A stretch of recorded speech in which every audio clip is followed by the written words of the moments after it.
What's going on? It's Kilo, and we are back for another episode of the regular podcast on the regular network.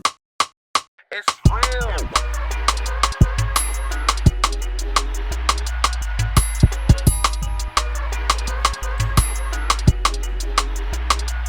Okay, what's going on? What's going on, people?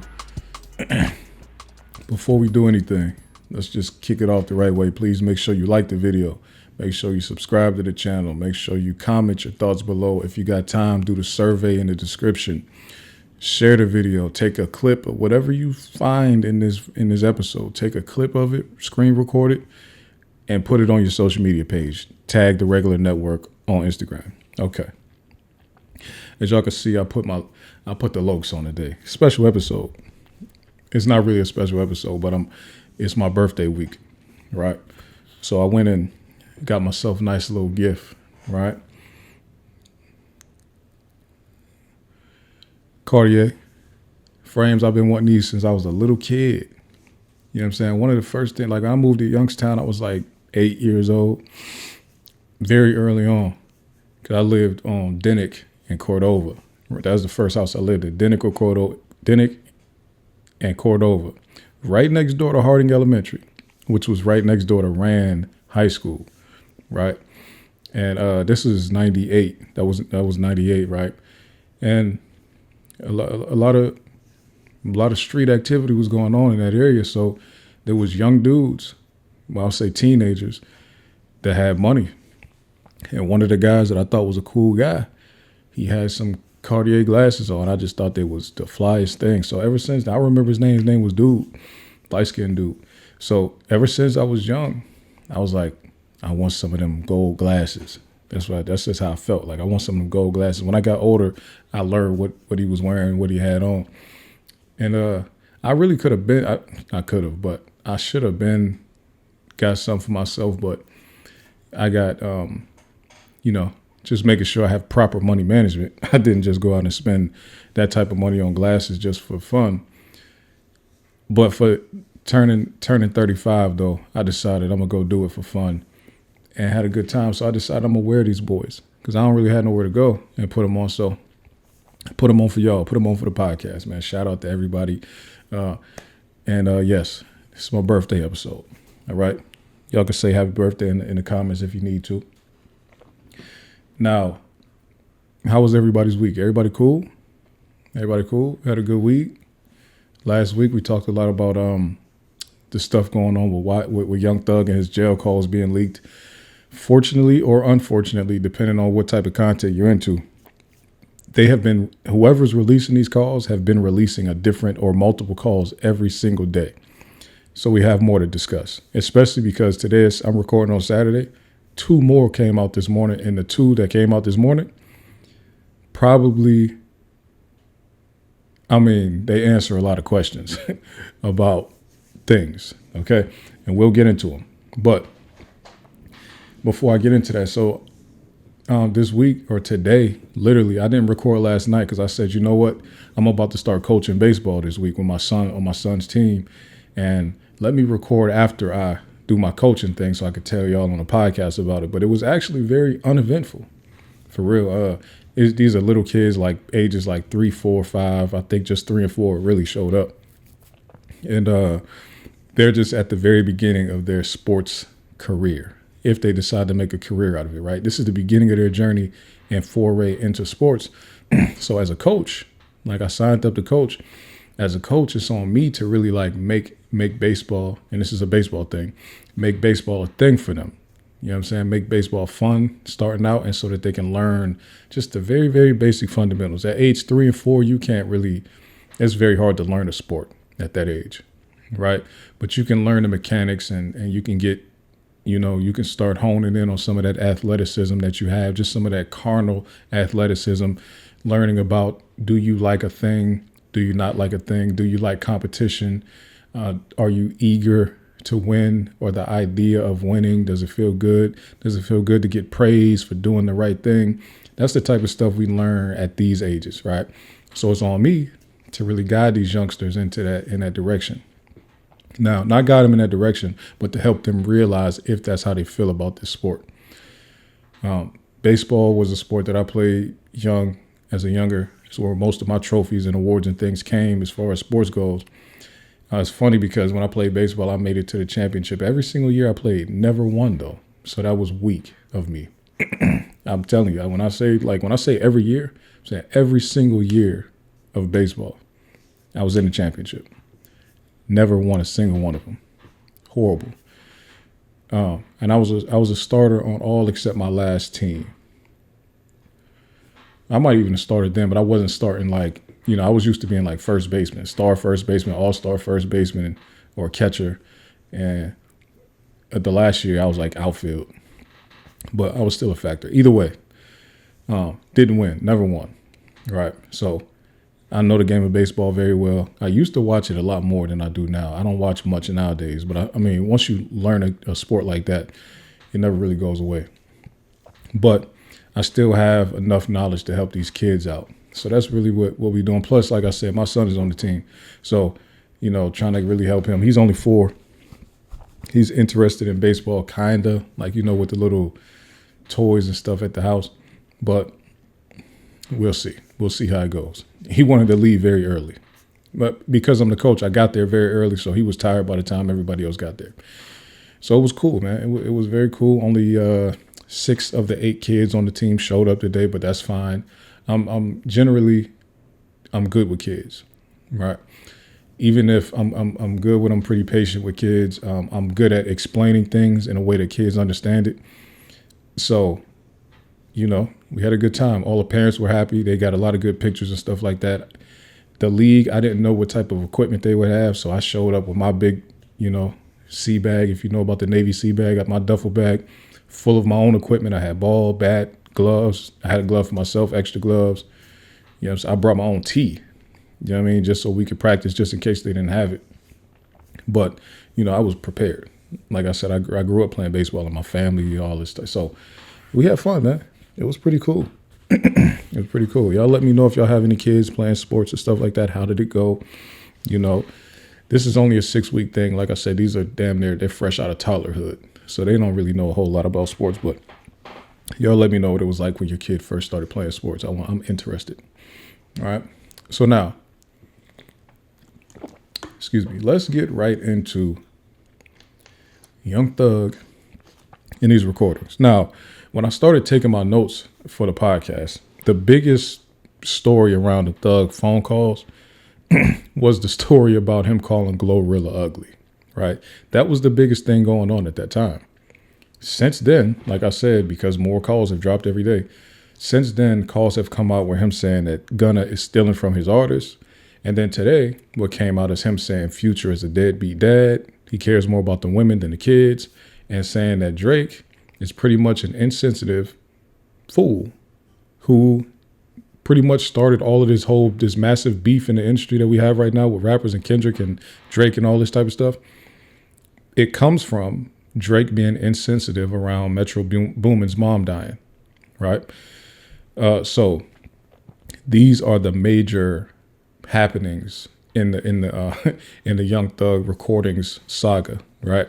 Now, before I even discuss that, right, there's people who have been talking about like, yo, Young Thug should sue. This is a violation. Waddy waddy wad, whoop-de whoop-de whoop. I'm gonna pull up something for y'all real quick though, because this is a misunderstanding of Georgia law when people say that, right? Do you see this? This is the Georgia.gov website. And what this shows is Georgia Open Records, right? Open Records request. Submit. Now, let's look at this. What is a public record?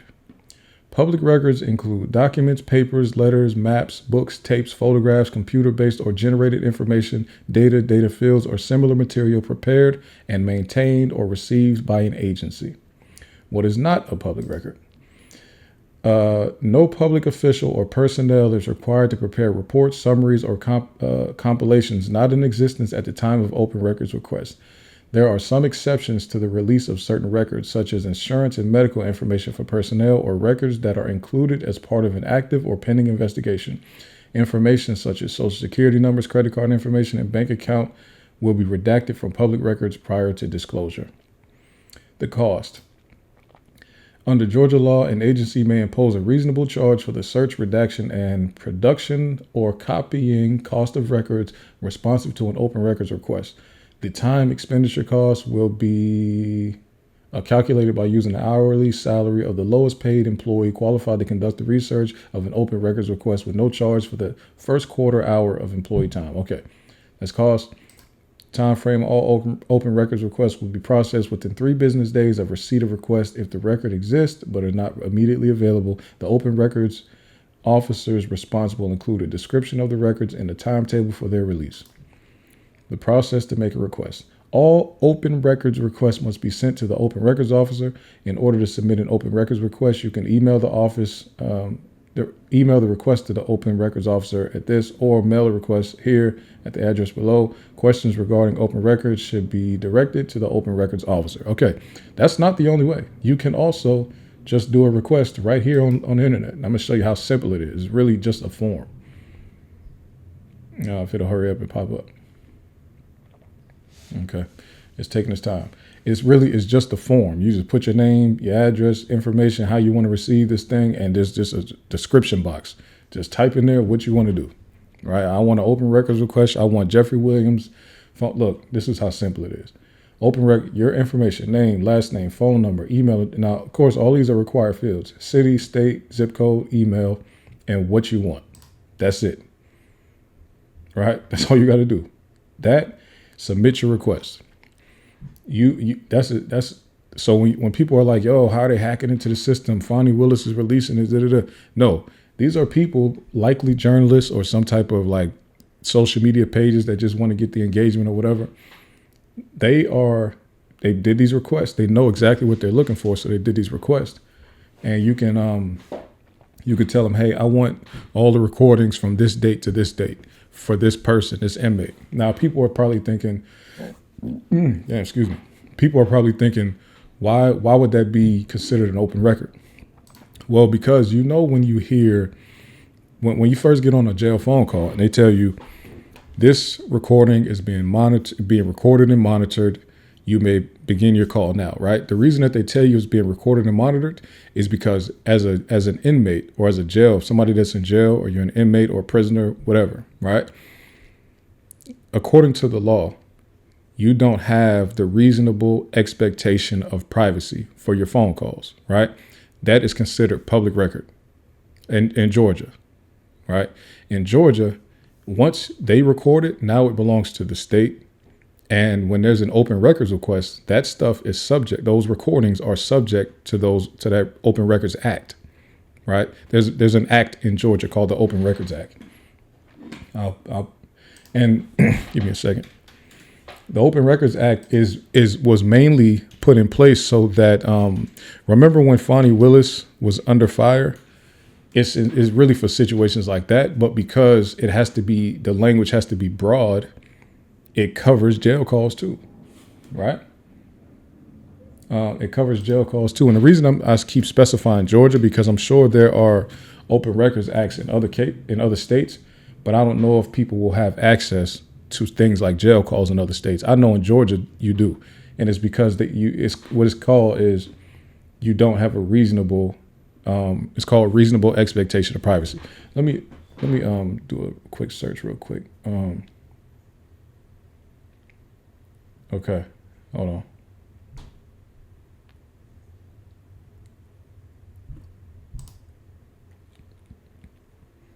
Give me 1 second. See if I pull this up. Okay, answers to frequently asked questions about open. Oh, this open. Okay, Georgia's Open Records Act. Okay, the Open Records Act applies to all records prepared and maintained or received by local, county, and state government agencies, as well as nonprofit receiving more than 1/3 of their funds from the state agency. So you see that all records prepared and maintained, right? So that includes jail calls. The only jail calls that are protected are ones with like sensitive medical information or legal information. And really, even the ones with so if a person is having a conversation with their lawyer, the entirety of that call is not public, right? That's privacy. They can't put that out. But let's just say there's a call that has some medical information. The rest of the call is open to the public, right? except they have to redact the parts about medical stuff, right? Now, it's just up to the agency to say whether or not they feel like doing the work, or if they say, no, I'm not giving you that full call because there's medical stuff in there, right? But let's just say if there was a criminal case or something, they would get that entire call. But the public might not get it, right? So the Georgia's Open Records Act applies to all records prepared and maintained or received by local, county, and state government agencies, as well as nonprofit receiving more than 1/3 of their funds from such agency.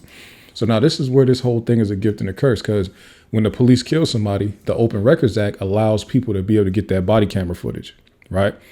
But then now you see what it's like on the other side where, oh, now we got a person who was in jail having private phone calls with his girlfriend. That's also public, though. You see what I'm saying? So it's like you kind of got to take the good with the bad, or take the bad with the good type of thing. If we want to make sure that we continue to have access to whatever Fonnie Willis and Nathan Wade are doing behind closed doors with government money, and we want to make sure we get body camera footage of police who might rough somebody up or shoot somebody or whatever like that, we got to take it to where jail calls might be released sometimes. You know what I'm saying? So that's just part of the game. Now, the content of the calls. Okay, like I said, the one that was big a few days ago was from Thug calling Glorilla ugly, right? Now, a whole bunch of calls have been released right now so far. The only one that Thug actually apologized for was the one about Glorilla. When he was calling Glorilla ugly a lot. You know what I mean? It seems to be unprovoked. I don't know what really prompted him to say it. Mariah the Scientist, he was talking to Mariah the Scientist, and she was slightly egging it on a little bit, but not really, but just a little bit. So she says something like, yeah, they're saying she looked like Rihanna. And that gave him even more battery in his back to just keep going. So, yeah, Thug, he went on a couple minute rant on a call with Mariah talking about how Glorilla looked. Glorilla responded by saying, I know this ain't the same man that was blowing my phone up asking me what color my eyes is. So essentially, Thug was talking about Glorilla a couple years. This was a few years ago, right? She looked different than she looks now, which is fine. She was getting cute back then too. But he was talking about a version of her that is not what she looks like right now, right?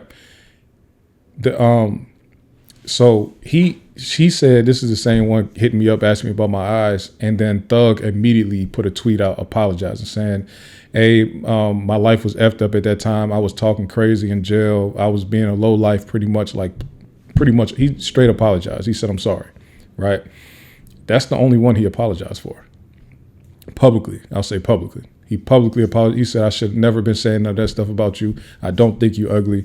I was just at a low point in my life in jail, right? So I kind of like, for all of the stuff that you want to stand on, even if he really did feel like that at the time, if him and her got cool at some point later, I respect at least him trying to like publicly say something different. You see what I'm saying? Just like publicly, yes, I probably embarrassed you, humiliated you, I was talking crazy. At least publicly, I'll acknowledge that I was wrong on that one. I shouldn't have said that. You see what I'm saying? So I'm not mad at that. Even if he was telling the truth back when he had that call with Mariah, I still respect him at least trying. Like, Glorilla might not accept his apology, but at least he tried, right? So that was big for a few days. And then it before we even go further, let's just go ahead into, hold on, something that was being discussed. Okay. This person tweeted, this person named Celebrity. Okay. So now nobody ever keyed on the phone with their man. It's so strict. Leave Mariah alone. And then the person responded by saying, a man could never speak on another woman's appearance in front of me. I don't play that at all. So then let's get into the debate of the week, right? The debate of the week is it a woman's duty to stop her boyfriend or husband from talking negatively about other women, their appearance or otherwise, right? Because what I've been seeing about this, specifically about the Mariah the Scientist thing, is 50-50. All right, not just 50-50, but there's a lot of mixed reviews on that, right? So what I've been seeing is partial is like the person in the original tweet said. So y'all ain't never kikied on the phone with your man, whatever, right? And then there's other people saying, how dare she not defend that woman, right? Just pure womanhood, just defend womanhood type of thing, right? And then there's another faction of people who said, no. Remember when Glorilla was calling JT ugly? They were saying she was being a colorist, calling JT ugly. I don't remember, but maybe she was. But to me, JT is not ugly. So I don't know why she would have been calling JT ugly of all things. She could have roasted her about a bunch of different stuff, but calling her ugly is odd to me. So people were saying that Glorilla is finally getting what she getting what she deserved pretty much. Somebody calling her ugly the same way she called JT ugly, right? So now let's talk about this debate, right? Is it a woman's duty to stop her boyfriend or husband from talking negatively about other women? I want to know what y'all think about that. I don't think, I'll give my take on it, and y'all tell me if you agree or not. I don't think it's realistic, right? It doesn't make sense. There's almost no woman that actually likes men, right? Because that person that's saying that tweet right there, no man could talk. What'd she say? A man could never speak on another woman's appearance in front of me. I don't play that at all. I don't believe that person either likes men or has a boyfriend or has had a boyfriend in a very long time, right? Because let's be real.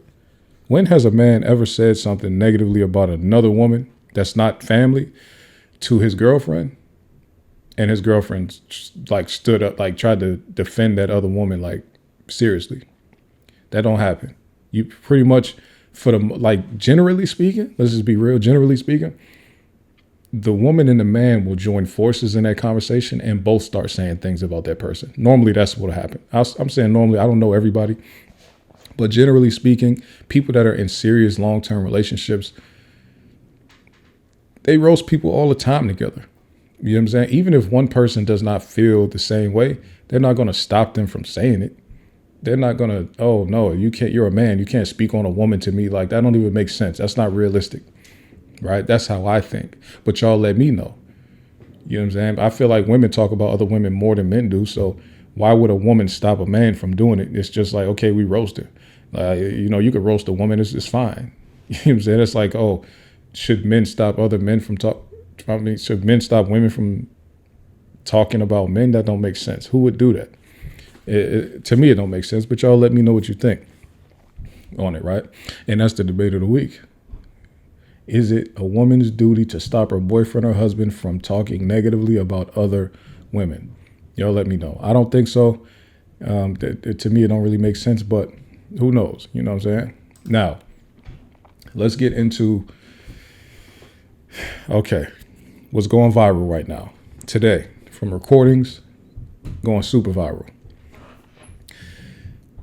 Young Thug is on the phone with, which one do I want to talk about first? Let's talk about the Drake one first.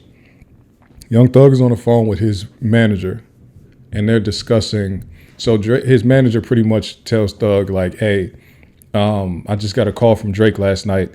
He said he's trying to, Deuce, he's trying to look out for you. He wants, there's a song that y'all did with you, Travis Scott, you, Metro Boomin, and then Drake added some stuff to it. And he wants to get that song on his album because he wants to help you, support you, make you some money, you know what I'm saying? Just uplift you, right? And pretty much Drake reached out to Metro, and Metro shut it down. Metro said he didn't like it. He didn't like what Drake did with it, so he didn't clear it, right? So he's pretty much, so then Thug is like, okay, so what you asking me, right? And dude is like, his manager is like, well, I'm just seeing like what you think about this. And Thug is like so then it's carried. So that's the baseline for the conversation, right? So Thug essentially goes on a mini rant, if you want to call it a rant. It's like a 20-minute conversation about, it's like a 20-minute convo, right? And it's talking about how Thug thinks that it was a crazy idea for Drake to hit up Metro Boomin at that time about that song.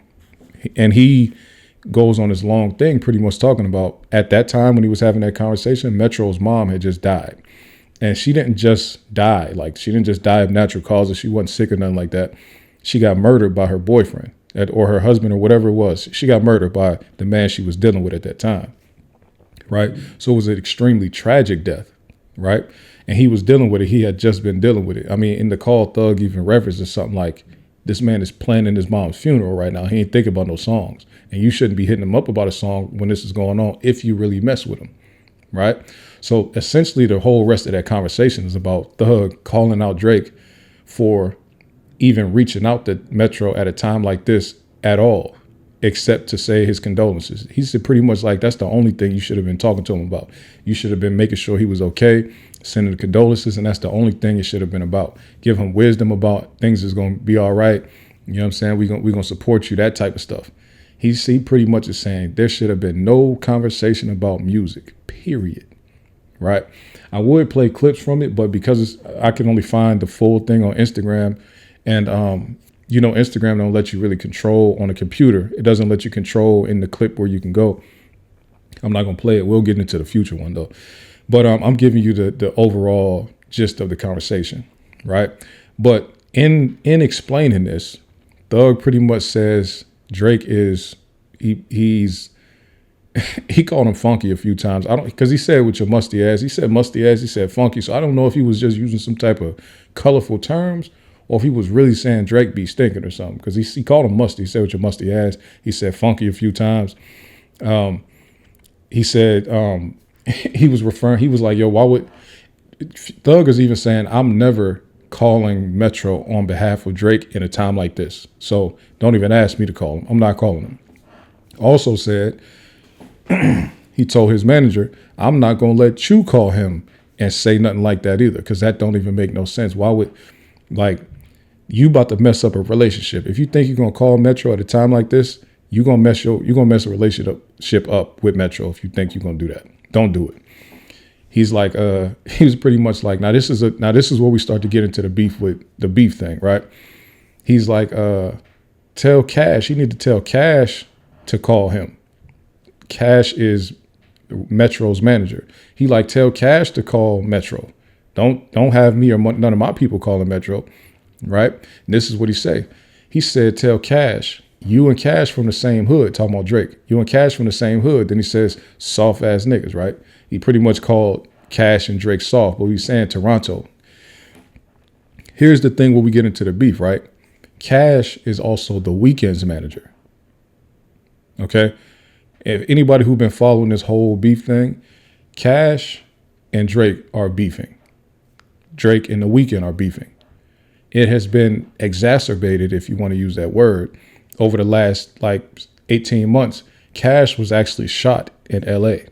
People say it's related to the beef, right? So then shortly after Cash was shot, the security guard outside Drake's house was shot in Toronto. So they're so the beef took a turn for the worse. Pretty much, people are being shot now, and I'm putting it like this. I'm just saying what the internet rumor is. I really don't know or have any confirmation, but I'm just saying. At the time of that phone call, Young Thug was under the impression that Drake and Cash were cool enough that Drake should call Cash to get the feature or get the song cleared. Right? Something changed over time where that could no longer happen. By the time Family Matters came out, Drake was full blown, half of one of those verses was about Cash, right? So yeah, he was completely, the beef is blown overboard at that point, right? So, and then it also makes sense. So this is why I guess Metro went around letting people know, hey, Drake came at me sideways when my mom died. He didn't care at all. He was pretty much just pressing me about a song. So then it makes sense to why when the album is being put together with Future and Metro, why it makes sense why Kendrick was so willing to go on that song like that and directly diss Drake like that. Because Drake and Kendrick have been dissing each other for years, but they've been indirect. And I've been trying to figure out what happened to make Kendrick go so direct when it came to that Like That song. But now it makes sense. He pretty much probably sounds like he was talking to Metro, and Metro told him, this is what I'm on, right? I don't like Drake. He did something I didn't like. He was insensitive about my mom. And then now it make a lot of sense why a lot of the things that Kendrick has been saying to Drake and about Drake have been about his lack of understanding of our culture, Black American culture. That makes sense to me now, because the way that, and that's something that even Thug was saying too. Drake just don't understand. He's not from where we from, so he don't get why that was inappropriate. That's kind of like what Kendrick was saying is mostly saying about Drake. You don't even understand why you shouldn't hit a man up when his mom just got killed. You see what I'm saying? Even if his mom didn't get killed, if she just died, you want to take some time away from reaching out about work, right? When you reach out, it should be about condolences and making sure the person is cool, support, all that type of stuff, right? Reaching out about work anytime soon, any time shortly after that person has a loss like that means you don't understand what's going on, right? So it makes a whole lot of sense why a lot of the talk has been about culture, right? Just a lack of understanding of the culture that we all come from in this country, Black Americans come from in this country. So that phone call to me is the biggest explainer of the beef that we have witnessed the last 18 months, right? A lot of people was trying to figure out why all these people ganging up on Drake and what did he do? He didn't do nothing to nobody. Why they all dissing him? If people, and Metro is a producer, so he's friends with a lot of these people in the industry. He has been a top producer for at least the last 10 years. If he was telling people what happened between him and Drake talking to him about a beat when he pretty much is saying, yo, my mom died. I can't deal with this right now. If he's telling people that Drake pretty much brushed it off to the side and pretty much said, yo, I don't really care about that. Just give me my song. If he told people that, I could understand why a lot of people would turn on Drake. Because if you can't have any sympathy for a person in a situation like that, that turns a lot of people off. Right. So here's one of the things that I see a lot of people saying. They're saying of all of the phone calls that Young Thug has been exposed for, the one about Drake and Metro and all that, people agree with that. They're like, no, he's 100% correct on that. And I'm not going to lie, I agree too. Now, he also had issues because Drake was like, he said that Drake was talking about doing some music or getting some songs cleared or something like that. And Thug was like, I'm fighting for my life. I really don't care about no music right now. I thought you was trying to get in touch with me because you had spoke to the president. You trying to get me out of here or something like that. Now, of course, Drake is Canadian. I don't think Donald Trump is going to listen to nothing this man's talking about. Right now, Donald Trump wasn't the president at that time. It was Joe Biden. I think Trump is more likely to talk to Drake about something like that than Joe Biden. I don't think Joe Biden even knows who Drake is, honestly. And if he did know who he was one day, he probably forgot who he was the next day. So in 2022 and 23, I don't think that Drake had a chance to get Thug out via the president. By the way, Thug was charged in the state. So it would have made more sense to say, oh, yeah, I was talking to Brian Kemp. You're talking to Brian Kemp, not the president, right? To get him out. But so I don't think that I don't think Drake. It's hard to tell. It's hard to tell with this whole thing, right? Okay, so now that's the Drake topic of the calls, right? And I don't know who. So that was Thug talking to his own manager, Gio. He was calling him Gio, I think, Gino, something like that. I'm not familiar with him. So then we go on to the call about Future. Now the call about Future is bad. I'm gonna be real. It's bad. It's viral as hell right now. It's bad. The reason it's so bad, again, this is a couple years ago, right? I'm assuming that this call took place before trial started, before the YSL trial started. All the calls we've heard so far are all before the YSL trial started. I could tell by the content of the conversations, they're all before the trial. So they're all before like July 2023. So far, the ones we heard so far are before July 2023. Right. Or I would say, let's say before like September 2023. They're all before that. Right. Now, the one he's talking about Future, one of the things that he said about Future fake as hell. He said him and Future ain't really been around each other too much lately because Future is fake. How is Future fake? He describes a scenario where when they're in the studio, when it's just them two, Thug is helping them out with his songs, giving them lines, giving them wisdom, giving them all this type of stuff, all type of assistance as an artist and as a human, right? Because as he described it, Future is an idiot, right? Or he's dumb, retarded, whatever he said. He pretty much said he's stupid as hell for everything that does not involve music. Like he's just not that smart of a person. That's what Thug is saying, right? But he said when women come around or when there's other people around, then he won't listen to Thug at all. And he said even when Thug is talking to him, he'll walk away or he'll act like he's in his phone the whole time or he just won't take his advice at all. He'll act like he's not listening to him at all or tell him pretty much calmed all that down. I ain't trying to hear that right now. He said he does that like when people come around. So Thug said that's fake as hell. Another thing Thug said, and actually we got the recording. Another thing Thug said. This is a long one, so I'm not gonna go through the whole thing, but let's listen to a few little pieces of it.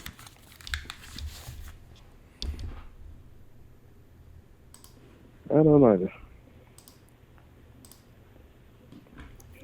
I do not understand. I was on the phone with this nigga last night. This nigga said, man, I told him I ain't want to do the show because I ain't want to feel like I was stealing your shine.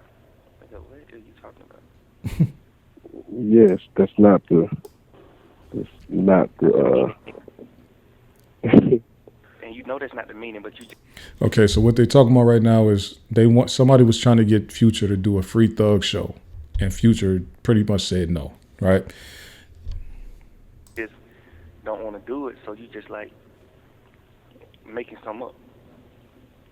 Yeah, like you know that ain't. I'm just trying to say, like, every time a nigga get locked up or something happen to a nigga, y'all can just replace him.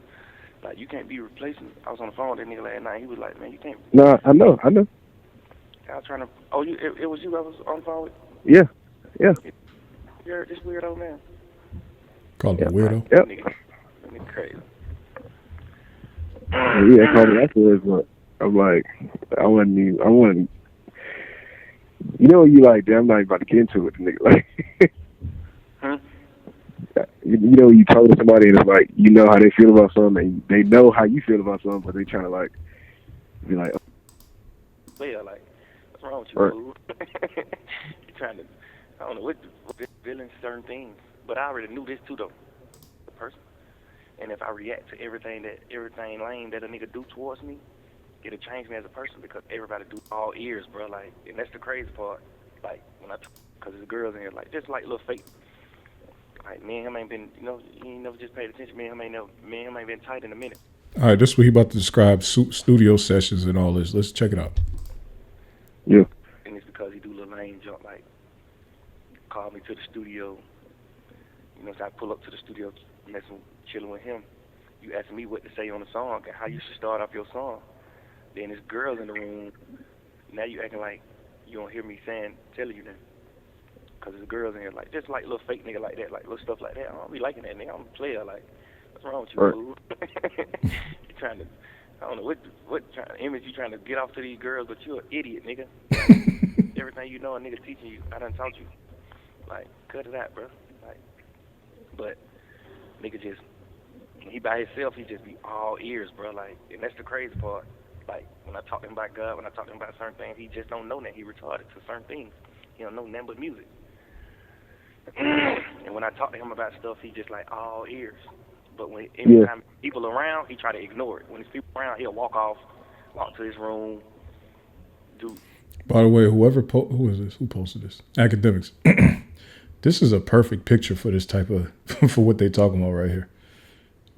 This is a perfect picture. Like, he do other miscellaneous stuff when people be around us, and I be talking to him because he just feel like, man, you can't be trying to talk to me like that in front of people. But I ain't talking to him no certain type of way. I'm just putting him down. I'm giving him game. Like, yeah, bro, you know, you can't, we can't be like that and then being like this because God, this ain't the move. This.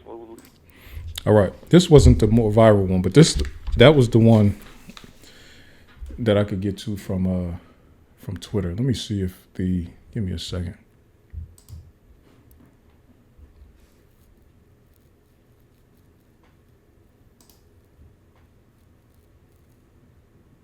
Okay, now this is the same call. All right, there's another one where he's talking to Mariah the Scientist, right? He's talking about Future being an old head, smashing and going raw on a bunch of younger ladies, and a lot of these girls getting abortions. He said Future is, some of these guys, they lame, so.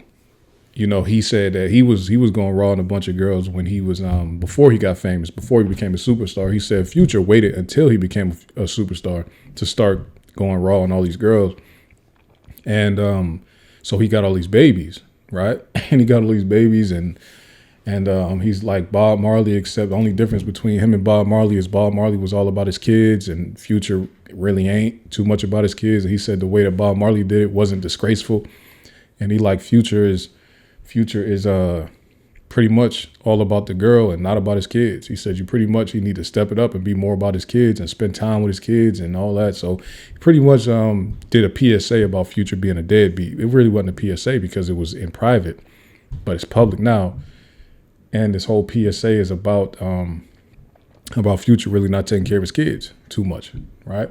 So he's telling his girl this, and Mariah, the scientist, is listening and just giving Thug all the runway he needs to say all the stuff he's saying about somebody he considered his friend. That's the part that's going way more viral than the other part, right? So now there's a lot of conversation on social media right now about Future being a deadbeat, about Thug calling him out. And a lot of people agree with that call also, right? So one thing I do want to say real quick now about jail calls. People sit on jail calls, especially when they talk to their significant other and they talk about everything. It's not just that they talk about other people. I'm sure we can get some calls also where they probably sitting on the phone talking about Law and Order. There's probably hours of them talking about Law and Order or even American Idol. People in jail watch shows you would never think they're in there watching. Anything you could think of that's on TV, people in jail are watching it in depth and not missing an episode, right? There's probably many hours of them talking about that. There's probably many hours of them talking about The Breakfast Club. There's probably hours of them talking about Young Jock. There's probably hours of them talking about everything. Because when you're in jail and don't have nothing to do but talk on the phone, that's what you just talk about any random thing. So that's why he's very loose with the words, saying anything about anything, because this is just the first thing that popped in my head. I'm just going to say it to my girl. We on the phone, whatever. Yeah, Future 38, 39, he's nutting all the young girls. That's just whatever, the first thing that came ahead. He's not realizing, you think Young Thug knew about the Open Records Act? No, I doubt it. He didn't know about the Open Records Act. So yeah, he's just running off at the mouth. It's not even just, now here's where, it's probably a little bit forgivable if all of these calls were with his girl, because everybody talks with their girl about everything. The problem I think that the Drakes and the Futures would have with Thug is that some of these calls are not with his girl. He's just talking to anybody that he get on the phone with about these people that's supposedly his friend, right? So, anybody can forgive the pillow talking thing, even though you might not like what he said. But once you start to introducing the fact that you'll talk to anybody that'll listen about your homies, people that like me and you supposed to be closer than you and them, and you would talk to them about me, that type of thing. That's where you might start to run into issues, and it might be a lot harder to mend those relationships. It might be harder to apologize for some of that stuff. You see what I'm saying? So shout out to Thug. I'm sure by the time I even put this out, there will be more release calls. So who knows, man? Now we have a much more serious, let's just go ahead and slip right into it, man. We got a much more serious topic to get into. So pretty much I finds out that a story is breaking in my hometown. As of Tuesday, September 2nd, a story is breaking in my hometown where a boys will be boys sports scandal is happening at Ursuline High School. Ursuline High School in Youngstown, Ohio, is a major football school in the state of Ohio, right? And nationally, they've been ranked probably a top 100 school for football over the last 30 years. They're a big school. They put out NFL players, all this. They're a big school, right? Not big as size-wise, but as far as football goes, they're a big deal, especially in Ohio athletics. Let me pull up this.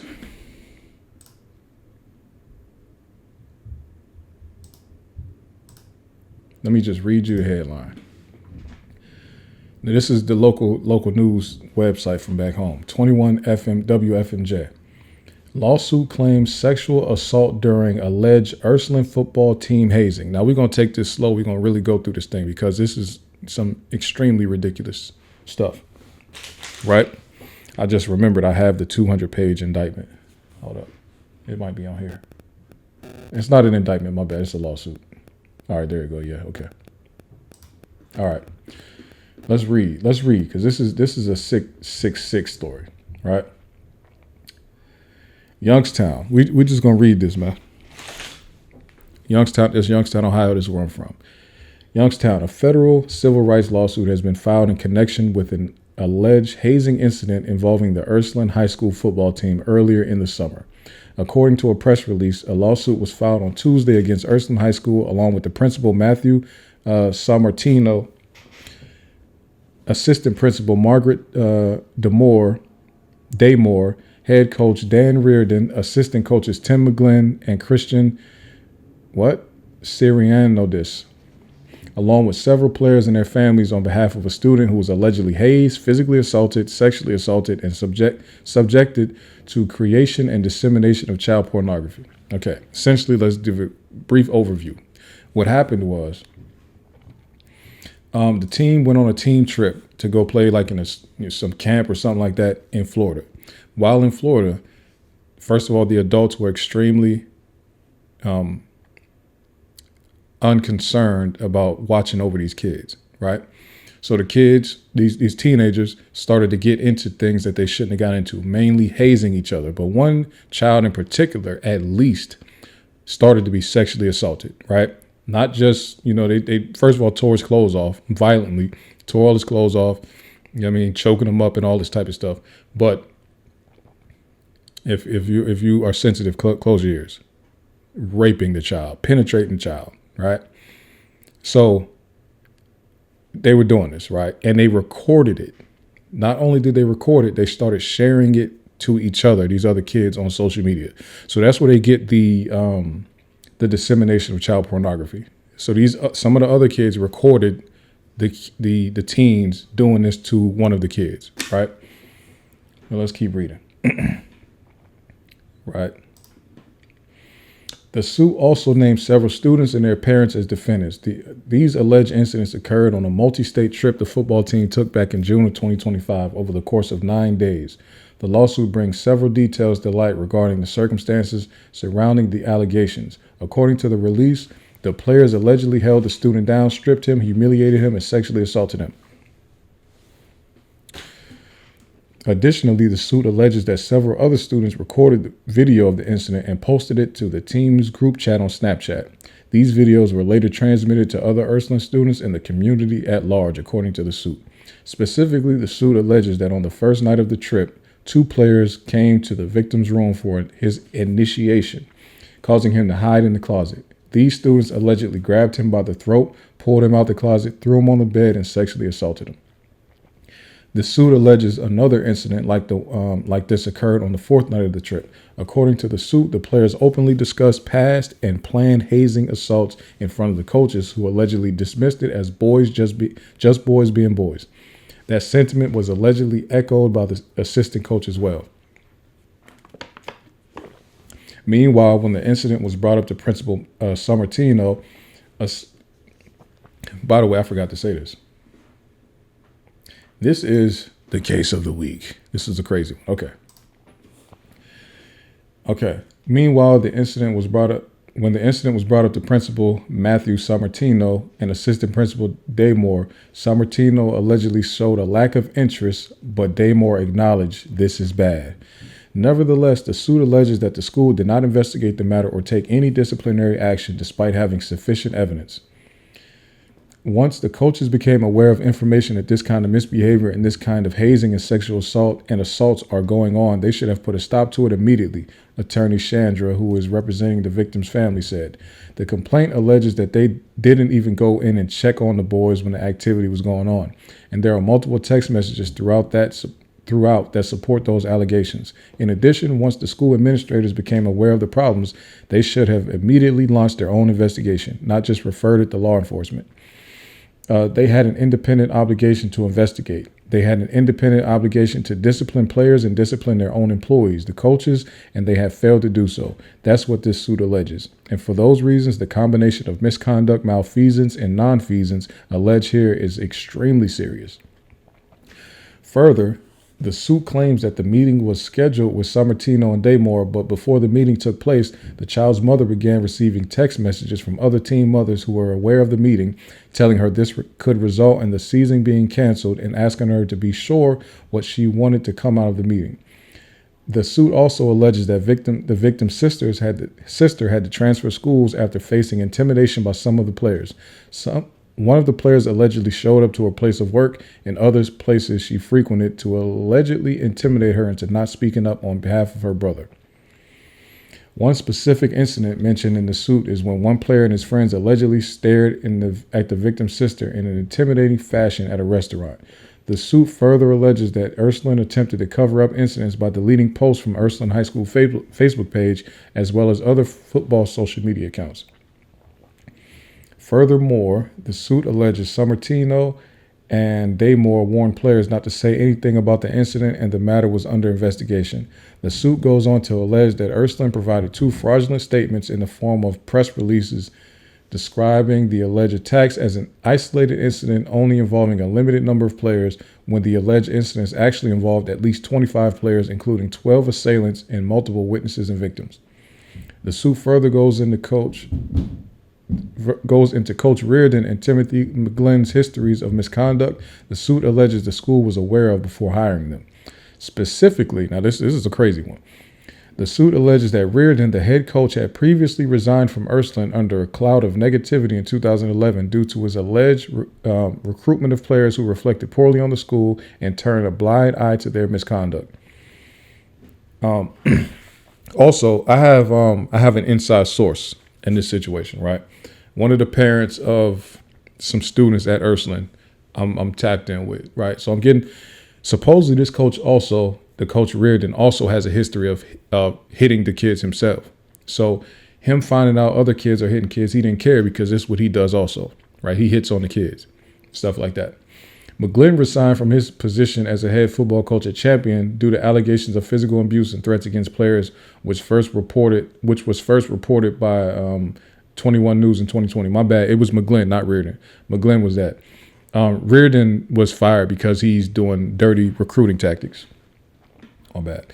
So that's McGlynn that be hitting on the kids, right? But the thing about it is, once you have a history of hitting on kids and he was pretty much fired from it, why would Ursuline hire them to coach more kids? And that's his history, right? Clearly they don't care about the kids. And the suit alleges that the diocese official actually recommended against the hiring of one of the coaches, who was representing the attorney Chandra said, and yet the coach was hired anyway, and the insistence of the high school president. The suit states that Ursuline should have conducted a background check before hiring McGlynn and says that if they did, they were negligent for hiring him. This case is about accountability. No family should have to endure the trauma this family suffered at the hands of other students and then at the hands of school officials, as the suit alleges, excuses ignored and even tried to silence them. Coaches and administrators and students and players need to get their message. Hazing is criminal, and when you add and layer onto that assault, battery, sexual assault, disseminating child porn, disseminating someone's intimate images, you're talking about serious misconduct that violates both federal and state law, Chandra said. You're talking about serious misconduct that violates both federal and I read the same thing twice. At its most fundamental, this is a violation of the Civil Rights Act, Title IX, which prohibits sex discrimination and sexual harassment. So I don't know why or how a culture could develop of the type of culture being alleged in a suit, but it does appear that there's a very serious problem here at Ursuline High School, and our clients are determined to hold everyone accountable. Chandra said anyone with further information can reach out to his office. What the suit alleges is that the problem of hazing at Ursuline High School went back years, and that this had become a problem at the endemic culture, become a part of the endemic culture of the school and the football program. And the suit alleges the coaches were aware of it and did nothing about it under those circumstances, Chandra added. And when you're talking about allegations of serial sexual assault, you're talking about a very, very serious problems on a national scale. I mean, this ranks up there with among the cases that we've seen nationally of hazing culture that is completely out of control. Now, you know, one thing that we did not see anywhere in that article, and it stands out to me, greatly. One thing we didn't see anywhere in that article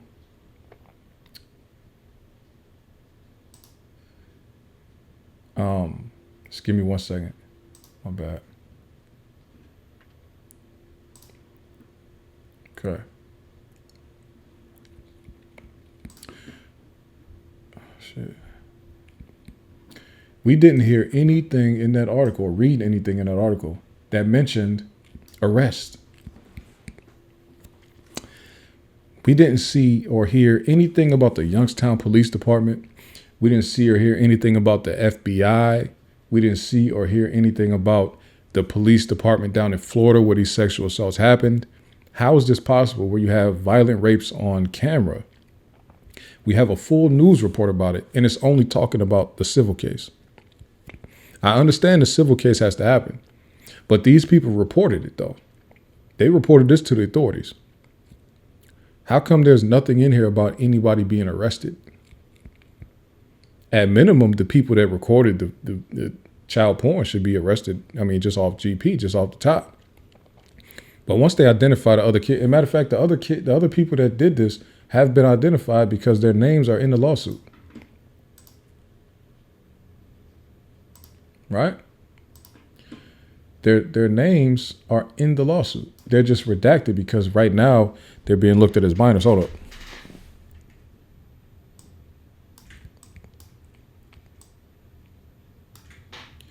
They're being looked at as minors. I personally think they should be. The plaintiffs are mother blank individually and on behalf of her minor children, son blank and daughter blank, pseudonyms. Okay.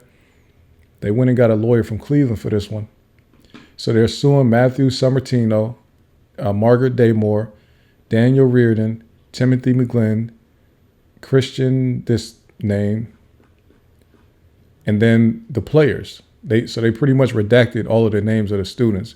But that's because to me right now, they're being looked at as minors. But you can't charge, they charge people as adults for murders.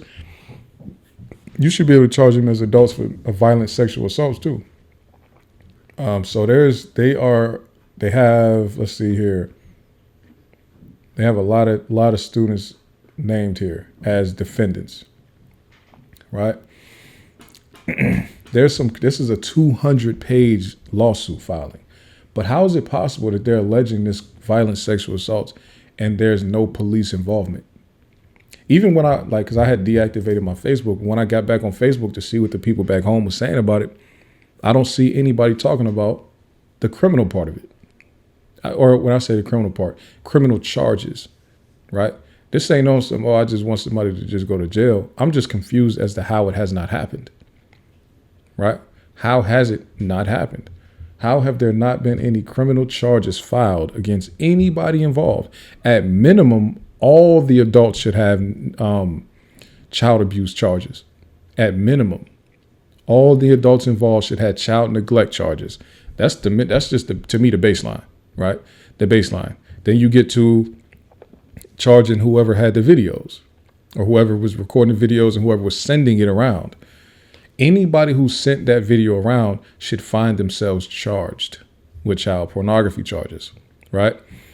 Everybody. Now, the reason why I say the ones who I guess are eligible to be charged as adults, the reason they should be charged as adults, because these are violent sex crimes, they should have to register for life on some type of child sex offender registry, right? Specifically child sex offender registry, because this is a minor child that this stuff was done to. Right.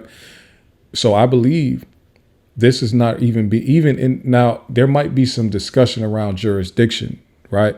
Because you have one aspect of it is where the crimes actually occurred at.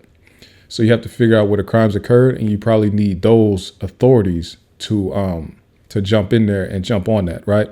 However, because this is a multi-state trip, and because it happened in multiple jurisdictions, and because the crime took place over the course of weeks or whatever, and then the dissemination of the child porn is attached to this crime, this is a federal thing. To me, this is federal jurisdiction. The FBI has to step in here. Federal prosecutors can get involved. There is a federal court in Youngstown.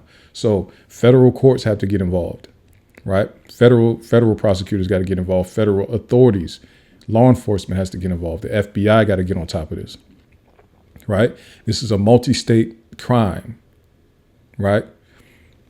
Now, especially when we talk about the cover-up, now you got to look at this like an organized crime. They should be charged as some type of racketeering case, some type of conspiracy case, not racketeering. This should be a conspiracy case, right? Because you have the adults that knew about it that are trying to cover it up. And then on top of that, there are people who have gone to this school. There's another Catholic school on the south side. So this is on the north side. Ursuline is on the north side. There's another Catholic school on the south side called Mooney, right? Cardinal Mooney. People that have been going there for years, they're saying that this is not a new thing. And these things have been happening for a long time. To me, before I even look into this, get deeper into the lawsuit itself, to me, off top, Ursuline's football season needs to be canceled. They had a game last night. They canceled it. They canceled the game at least, right? To me, there should be no way they play another game this season. And I wouldn't be surprised. It would be real. If they saying this is a long-term thing, but the coaches themselves and the principal and all this tried to cover this up, they should lose their football program for a couple of years. They should be suspended, at least for a few years, right? If this is something that's been going on for a long time, I don't even care if it's been going on for a long time. The things that took place just that are alleged in this lawsuit right here, they should not be able to have a football program for years, at least 5 years, I think.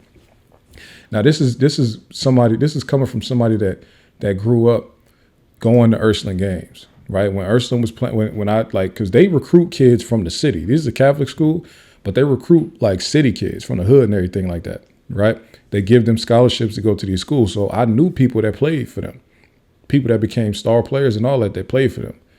You see what I'm saying? So people that some I was close with, some I just knew, but I grew up knowing people that went to this school that was star football players and stuff like that. And so that's a big thing for somebody from our city to say. And I know I don't live there now, but and I don't know anybody that's on the team now, but still though, I think that they need to lose that program. That football program needs to go. And when you get in the principals and stuff involved, now it's bigger than football. It's a bigger thing now. Now the students are at jeopardy because this is how they handle sexual assaults at their school. Right? At minimum, the season needs to go, and I think they need to lose that football program for a while. This has made USA Today. This made Sports Illustrated.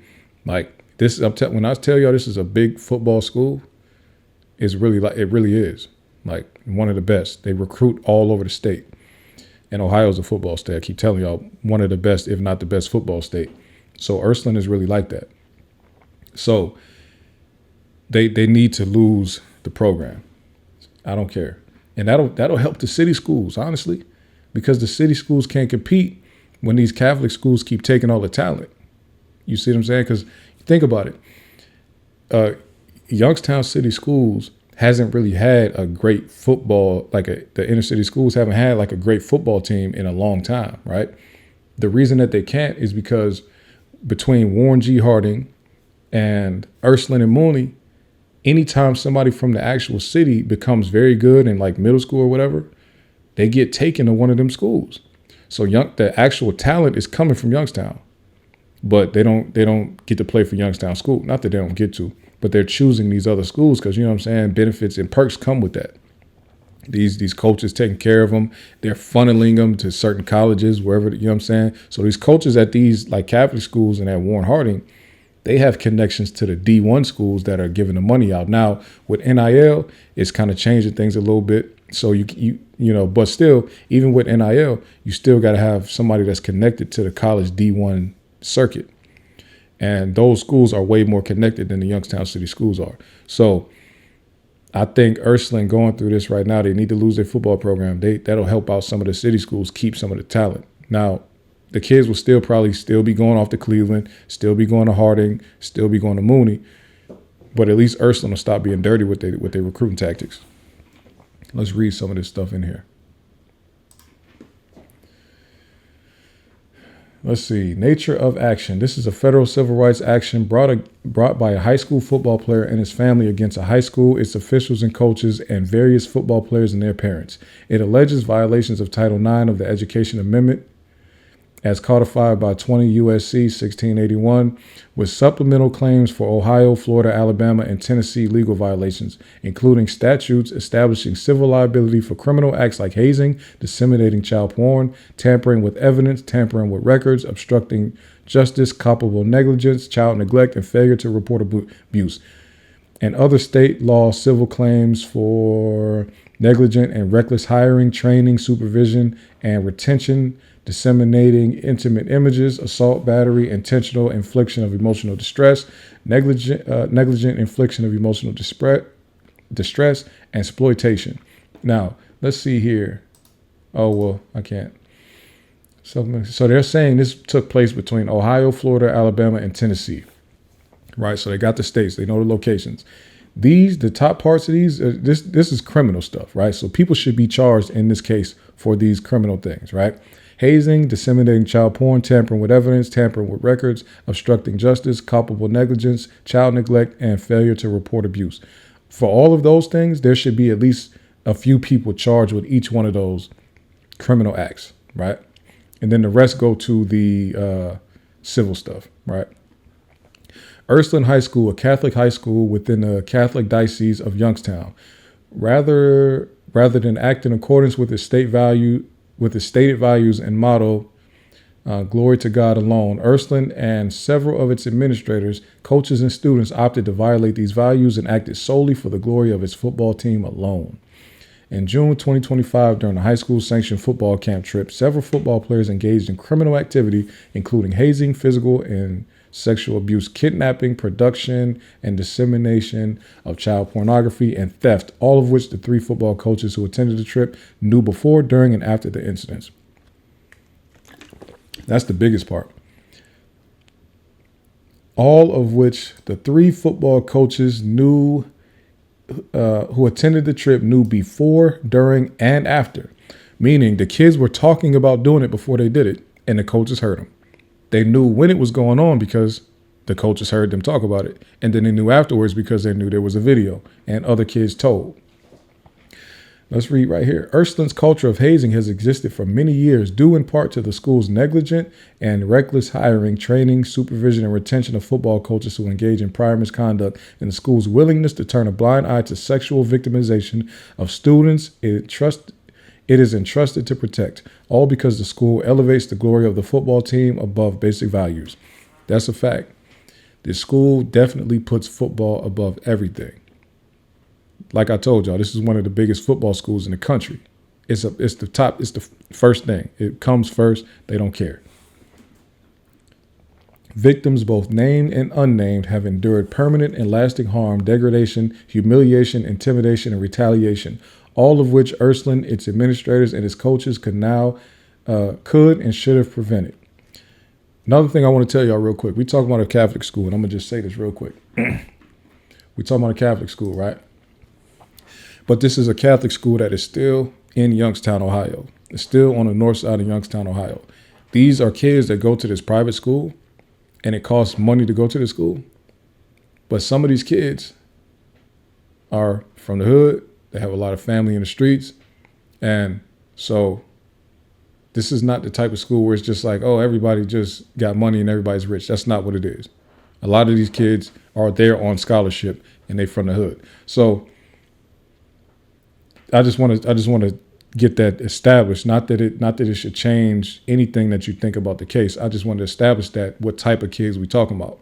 So there's a lot of the kids that anybody from the hood would have grown up with. Right? They just happen to get scholarships to go to this school for football, right? These hood kids, some of these are hood kids. Parties. Plaintiff's mother is the mother of 2 victims, son and daughter. She resides in Trumbull County, Ohio. See, we talk about that recruiting stuff, right?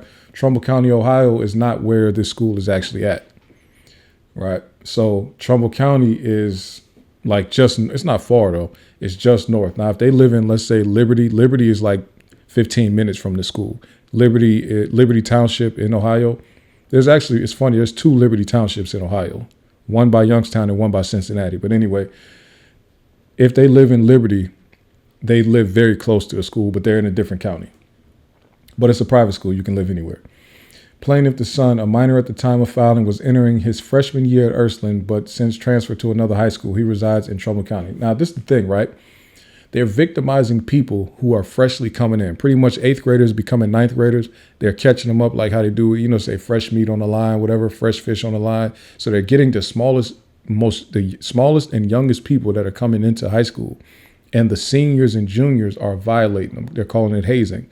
But when you talk about sexual assault and stuff like that, they got to come up with another word for it. Hazing ain't the word, right? It's just sexual assault, right? So they're grabbing the smallest, weakest kids on the team and doing this to them, right? Defendant, Ursuline High School is a Catholic school under the Catholic Diocese of Youngstown. Ursuline is responsible for its employees hiring, retention, training, supervision, and termination. That includes its football coaches. Further, Richard Murphy is Ursuline's president. Ursuline is in Mahoning County, Ohio. At times relevant, Ursuline received and receives federal funds. Now, this is another thing I found out. Like I said, I'm tapped in with one of the parents of kids that go there. The staff members that are listed in this lawsuit have not been put on any type of suspension yet. They not even put on temporary leave, not even paid leave. They are still in the building dealing with kids right to this day, right? They have not been sent home. So everybody that's alleged to have committed a crime in this suit are still going to school. Can y'all imagine that? They're not even telling them, hey, for your own safety, don't come up here because somebody might retaliate. They're not even saying, hey, because we don't want to make none of the other kids uncomfortable, don't come here. No, these same assailants in this whole cover-up crime scheme are still in the school building, still dealing with. I even got word that Coach Reardon he's their gym teacher, right? He's in there stressed out. He's in gym, pacing back and forth. He's in the physical education. He's pacing back and forth in the building and all this type of stuff. This is what I'm getting word of. He's at school still actively dealing with a case like this, and he's nervous around kids. Nobody thinks that he might be a danger to kids right now in this moment. It's kind of crazy that he would still be there, right? Looks like all these people living okay.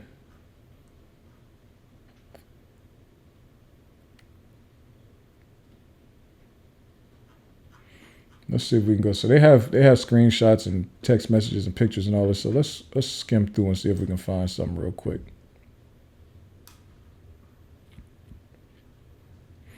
Okay, player 14. Hey, I'm gonna be real with y'all. Y'all actually have to stop like blank in the rooms because the coaches know and said that ish better effing stop. Bro, dead. I'm guessing to say bro, dead ass. Well, text me something. Right. Ursuline player 15. A minor is in Ursuline. Aside from being a victim, player 15 isn't believed to have been involved in the incidents. Based on information and belief, player 15's father is an assistant football coach. Okay. So you're an assistant coach and your child was still victimized by this. That means that they have been extremely hands off with their students when they were on that trip.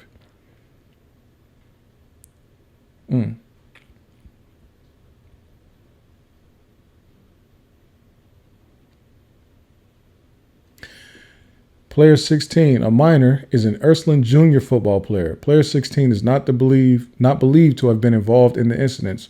Player 16, on learning of the attacks on Son, told the other players not to harm Son anymore, but Son was harmed again.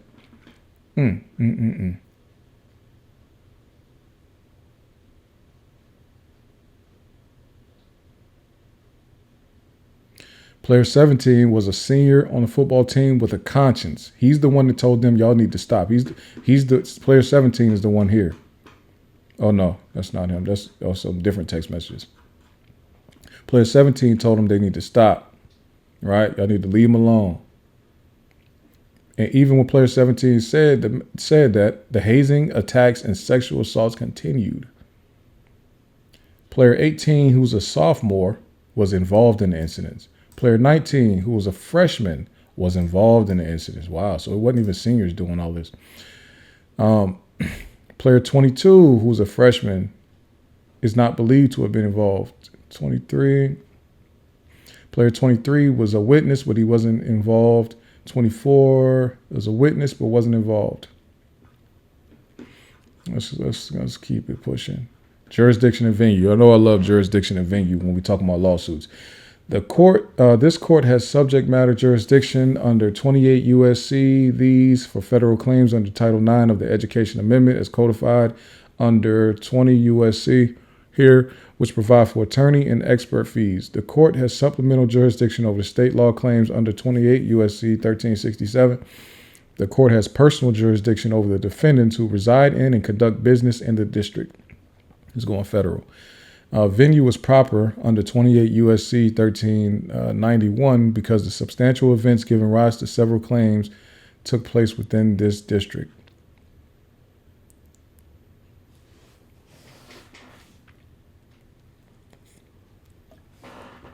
Look at this. So this is why they really hired the man back, right? In 2004, Ursuline hired defendant Daniel Reardon as his head football coach. After 8 years on the helm, including several successful seasons and 3 state titles, Reardon resigned under a cloud. Now, y'all see that? They won 3 state titles in 8 years. So they definitely they was like that. It was cold. The cloud was based on Reardon's recruitment of players who engaged in conduct that reflected poorly on the school, its academics, and its reputation, coupled with Reardon's willingness to turn a blind eye to his football players' misconduct. Now, you see this right here? This is why I was telling y'all about the thing about who's... Oh, I'm tripping. I'm not even showing. This part right here, the cloud was based on Reardon's recruitment of players who engaged in conduct that reflected poorly on the school, its academics, and its reputation, coupled with Reardon's willingness to turn a blind eye to his football players' misconduct.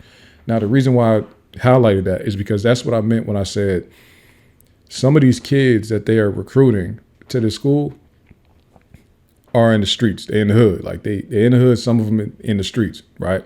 So this is what they mean. Like some of these kids, I know people that then, they go in here and they you at a Catholic school and you at home and there's shootouts happening, you getting shot, you shooting at people, stuff like that.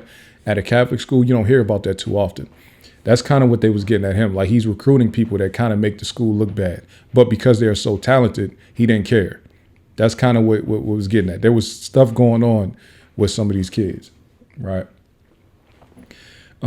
So because of Ursuline's obsession with winning football games, it was willing to overlook Reardon and his players' transgressions, right? So that's a thing with that, right? After Reardon's okay, we can keep on scrolling through there. Let's see what other major pieces. Let's see where. All right, these are just screenshots about the bad recruiting tactics of McGlynn and Reardon. They was pretty much using other parents to reach out to kids that they weren't legally allowed to reach out to, and the parents were doing it for them. They were promising them things like, yo, you have a night out on the town, just get this person to do this application, stuff like that, right?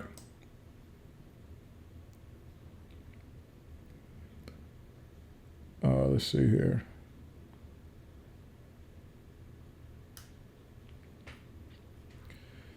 Okay, so here's one of the text. This is one of the emails pretty much saying that they're like the coaches were aware that a lot of craziness was going on at the hotel and they didn't do anything. Dan Reardon sent the message. The manager of the hotel just told me that he got a complaint of too much noise. This is the only warning you will get. The whole team will be punished if I get another complaint. The specific complaint came from the 3rd floor. Lights out was supposed to be 10 p.m. Reardon never went and personally checked on the disturbances or complaint, nor did McGlynn or this name, Syriandis, whatever. Right? While at the Auburn University camp, several players also stole clothing and accessories from the camp.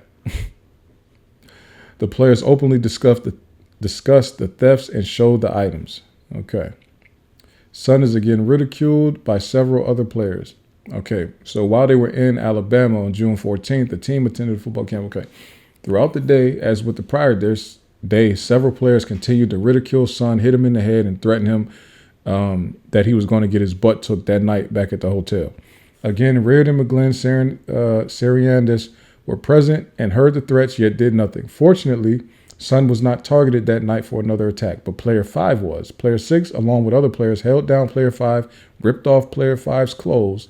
Sun started video recording, but when he realized what was happening, he abandoned Snapchat for not saving the video and did not post it to the team's group chat. But several other players recorded the attack on Player 5 and posted it to the teams. Okay, so here we go. The son, now this is an interesting piece. The son who was victimized and whose mom is the one making this lawsuit was actually recording the exact same thing happening to another child. But because he showed a conscience and decided not to save the video, they're still looking at him as if he was not involved. But the fact that you started recording any of it, knowing the hazing was happening, knowing the same hazing attempt that happened to you was going on, something about that. Day 4, June 15th, travel day to the state of Florida. See, this is why this has to be FBI, because they're doing it in multiple states. This is a multi-state crime. The team traveled with 2 L's. Anybody, I ain't familiar with travel with 2 L's. Am I tripping? It looks crazy to me. Ain't travel spelled with 1 L? Attend a football camp at Florida State University. Throughout the day, as in the previous days, several players continued to talk about the prior attacks and their plans to take butts that night. Again, Reardon, McGlynn, and Sarianodis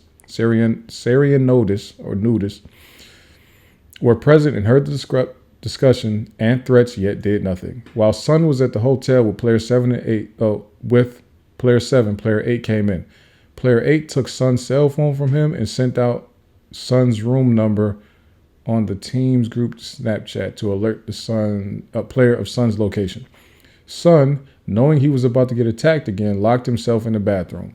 When several players arrived at Sun's hotel, they forced open the bathroom door, injuring Sun's foot in the process. The injury to Sun's foot was visible days later when he returned home. Player 8, Player 9, Player 10, Player 11 pulled Sun out the bathroom. Player 9 forcibly lifted Sun off the ground by his shirt and arms, while Player 8 and Player 10 and Player 11 forcibly tried to strip Sun's pants and underwear off him. Sun shook his head and pleaded no while holding the side of his pants. Sun, who tried to appear strong, wanly smiled in an obvious effort to hold back his tears. This portion of the attack was video recorded and posted to the team's group Snapchat. Before Player 8, 9, 10, and 11 could completely remove Sun's pants and underwear, somewhere yelled, "The coaches are in the hallway," prompting them to run away. Player 12, who was present for the attack, stayed in Sun's room when the other players ran off. Player 12 told Sun that he could go to Player 12's room to avoid the other players coming back because they knew Sun's room number. Sun went to Player 12 to his room thinking Player 12 was trying to protect him. But Player 12 was not trying to protect him. Player 12 had lied to Sun and lured him into another attack. Golly, Player 12, you was evil. You evil. When Player 12 led Sun into his room, 4, 8, 9, Player 10, and 11, and 13 were waiting for Sun. Player 24 was also in the room. Sun said, "Heck no, I'm leaving," and tried to leave the room, but 12 stood in the doorway to prevent Sun from leaving and said, "You're not leaving now." These some little evil niggas, huh? Sun protested and tried to leave, but Player 12 prevented him and said, "It's too late. You're not leaving." 8, 9, 10, 11 immediately attacked Sun, carried him onto the bed and slammed him on the bed. Player 12 stood guard in the other room and watched. Player 10 forcibly grabbed and restrained Sun's left arm, covering Sun's mouth to prevent him from screaming for help. At the same time, Player 11 forcibly grabbed and restrained his right arm. Player 9 grabbed and restrained Sun's left leg. 8 did the right leg. Player 13 forcibly grabbed and restrained Sun's right leg. And okay. 8, 9, 10, 11, and 13 tried to strip off his clothes, but Sun was trying to defend himself. He fell off the bed. While Sun was on the ground, 8, 9, 10, 11, and 13 continued to assault him and eventually pulled off his pants and underwear, revealing his nude buttocks and genitals. Sun covered his now exposed genitals with his hands, but the players pulled Sun's arms, fully exposed him for the video recording. As Player 10 grabbed and held his arms, exposing his nude buttocks and genitals, Player 9 smacked his buttocks twice. As Son stood up, player 8 threw Son back on the ground. Son crawled to the corner and covered his genitals with his hands. One of the players threw a washcloth at Son to cover himself, while player 11 smacked him in the head face. As with the earlier attack, Son was pleading no while trying to fend off the attack. Son tried to appear to be strong, but was holding back his tears. Player 4 video recording the attack posted the videos to the team's group Snapchat. Player 12, 20, and 25 saved and transferred the videos in Snapchat. So boom, you got those federal child porn crimes right there, right? The videos were disseminated over state lines to the other Ursuline football players and students in Ohio. So boom, another federal crime right there. That's why they're wording it that way. The videos were further disseminated throughout the surrounding community. So this is all crimes, federal crimes. Player 11 took Son's underwear and said they were keeping as a trophy. Criminals like serial killers and serial rapists commonly take trophies to commemorate and remind them of their criminal achievements. That's real. So this is the picture of the boy's underwear on the ground right here at the bottom of some stairs. Right? One of the players, let me see where we at here. One of the players threw Son's underwear down a stairwell. Player 12, the one who lured Son into an attack, posted a photo of Son's underwear on the team group Snapchat with the message, "Rip Son," meaning rest in peace. Son stayed in the room shaking, terrified, and humiliated. Within minutes, several other players who had seen the video posted on the team's Snapchat entered the room and ridiculed Son. Son fled to his room in humiliation. Another day of this? Okay, so the next day he told his mom what happened, and his mom told the coaches. On day 5, the team attended a football camp at the University of Florida, so they're traveling throughout Florida right now. Throughout the day, in front of defendant coaches, Coach Reardon, McGlynn, and Sariandis, several other players ridiculed Son for the prior night's attack in videos. Reardon, McGlynn, and this guy, again, did nothing to rectify, prevent, or stop the attacks in Hazing. Around 5:33 p.m., Son texted mother about the attacks, but frightened, pleaded with her not to say anything to anyone. Mother told Son to tell McGlynn, but Son refused and pleaded with mother not to tell anyone. Son knew and legitimately feared that if mother told the coaches and the other players would find out that Son talked about what happened and would retaliate against him and attack even more viciously than before. Let me tell y'all something real quick, before we go any further. If I'm in Youngstown, or I guess they was in Trumbull County, if I'm up there and my kid, hit my phone and said, "Hey, these kids just did this, right? This violent sexual assault situation. Threw my drawers down, took my clothes off and all that. Trust me on this one. I'm coming to Florida." Or if I don't think I can get to where y'all are as before y'all leave, I'm going to wherever y'all are going. I'm going to meet y'all there. We ain't even worried about telling the coach because you already done told me, well, whatever it is, right? I'm coming down there because the coach has already let it happen. You see what I'm saying? So I'm on my way. Don't even worry about that. I'm glad he told his mom, though. Shout out to him for at least having that type of situation with his mom that he would tell her, right? Excuse me. Son knew and legitimately feared that if mother told the coaches, the other players would find out that Son talked about what happened and would retaliate against him and attack him even more viciously than before. Given the warnings other players had given, his fears were well-founded. Later, Son and another player went to Target to get away from and hide from other players. Around 8:34 p.m., McGlynn called mother because he could not get in touch with his son. At 8:45, mother called McGlynn back. During the call, mother informed McGlynn of the hazing, assault, and attack on Son. McGlynn expressed neither surprise nor dismay that hazing was happening, and he expressed no sympathy or remorse. Rather, he tried to downplay what occurred and made excuses like there being 41 players on the trip and only 3 coaches. That did not excuse defendants' failures and what occurred. McGlynn even went so far as to pronounce it it's just boys being boys. So in McGlynn's view, multiple players assaulting, holding down, and stripping another player naked while other video recorded the attack and posted to a team Snapchat is normal and just boys being boys. In McGlynn's view, multiple players threatening to take butts and then taking butts of fellow players is just boys being boys. In McGlynn's view, compelled fighting by multiple players is just boys being boys. In McGlynn's view, multiple players humping each other over their clothes is just boys being boys. McGlynn's pronouncement was wrong and absurd. This is the same McGlynn who thought it was normal to physically abuse his players, threatened to kill another coach, and threatened to firebomb someone's house when he was head coach at Champion High School. He was wrong there and then, and he is wrong here and now. Mother responded to McGlynn's obtuse boys being boys. Need I remind you that hazing is highly illegal and dangerous? McGlynn responded angrily that they do not condone hazing, a false statement because the hazing has been occurring for years and still occurring, with the coaches being fully aware yet failing to rectify, prevent, or stop it. McGlynn said he would take care of it. Of course, he did not. Okay. After the conversation, in a failed effort to calm down Mother, to encourage her not to report what occurred to the school and cover for offensive and arrogant remarks, McGlynn texted Mother the following: I'm not saying anything. My issue is that you brought it to my attention, so I have to address it somehow. I am, but it happens behind closed doors. There are 41 kids on 3 different floors. This did not happen behind closed doors. The players openly talked about it in front of coaches on the bus and throughout the camps. The players posted on okay. Yes, thank you. I'll be on it. Don't worry.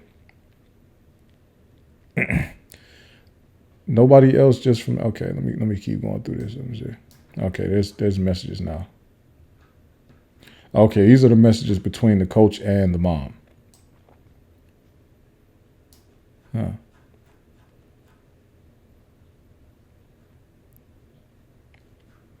This coach ain't on shit.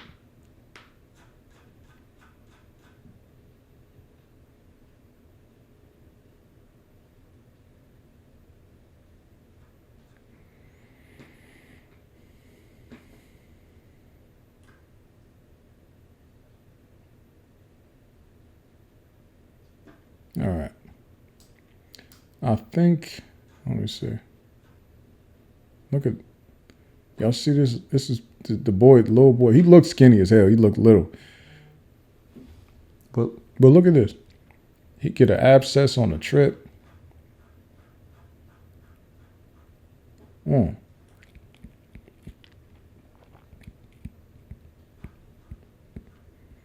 This is the type of stuff that make people not want to let their kids play sports or do anything where they have to travel without them, because this is the type of stuff that happens, right? And it's the fact that there's 41 kids and this happened to like 1 or 2, that don't really matter. You don't want it to happen to nobody wants it to be their kid that it happens to, right? So that's where. Okay, let's see here. What's going on here?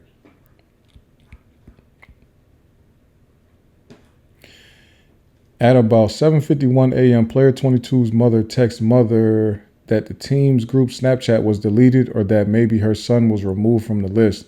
The team's Snapchat was not deleted this time. At about 9:20, before Mother met with the administrators, player 22's mother sent another text to Mother. Which one did you send? It's okay. I sent the first one. I panicked and asked blank, and he said that way I didn't let all my threats out in just the email, that I need to convey that in person. They messaged back and asked if I could meet at 1 and I have court at 2. So I wrote back to see if noon could be an option. Waiting to hear. Their group chat is gone now. Oh yeah? Good thing we saved those videos, unless they kick player 22 out of it. I just got a call with everything that you said in the email. The whole season is going to be canceled. I understand your frustration and I am empathetic to it. If I were you, I would really think about what you want to come out of this meeting. I would. Okay. Nobody cares about your season when people sexually assaulting somebody's kid, man. Nobody cares, Mom. But now you're in on the conspiracy because you wanted to say that. This is a long, like I said, 200 pages, right? Oh yeah. Of course, the school is trying to help silence everybody. So this is an email the school sent out. At Ursuline High School, the safety, well-being, and character development of our students is our highest priority. Are our highest priorities. We are currently investigating a report of inappropriate behavior involving members of the football team during a recent team trip. As always, we take concerns about student conduct very seriously and are committed to addressing them in alignment with our school's code of conduct and values we strive to instill in every student. Parents of the students directly involved have been contacted, and we are working with the appropriate authorities to ensure a thorough and fair review of the situation. In recent days, there have been increased attention on social media, including sharing of blatant misinformation and speculation. We understand how difficult it can be when questions arise and answers are limited due to the need to protect student confidentiality during an active investigation. We respectfully ask for your support in speaking with your child about the importance of avoiding rumors, maintaining respect for others, and demonstrating leadership during challenging times. We are committed to transparency and accountability and will provide. Okay, I don't even need to read no more of this. Y'all see this? In recent days, there have been increased attention on social media, including sharing of blatant misinformation and speculation. Now, it's already been established that they are sending the video of the kids being assaulted, right? So what about that could possibly be misinformation and speculation? People are making opinions based on the video that they're either seeing or hearing about, right? This is not misinformation.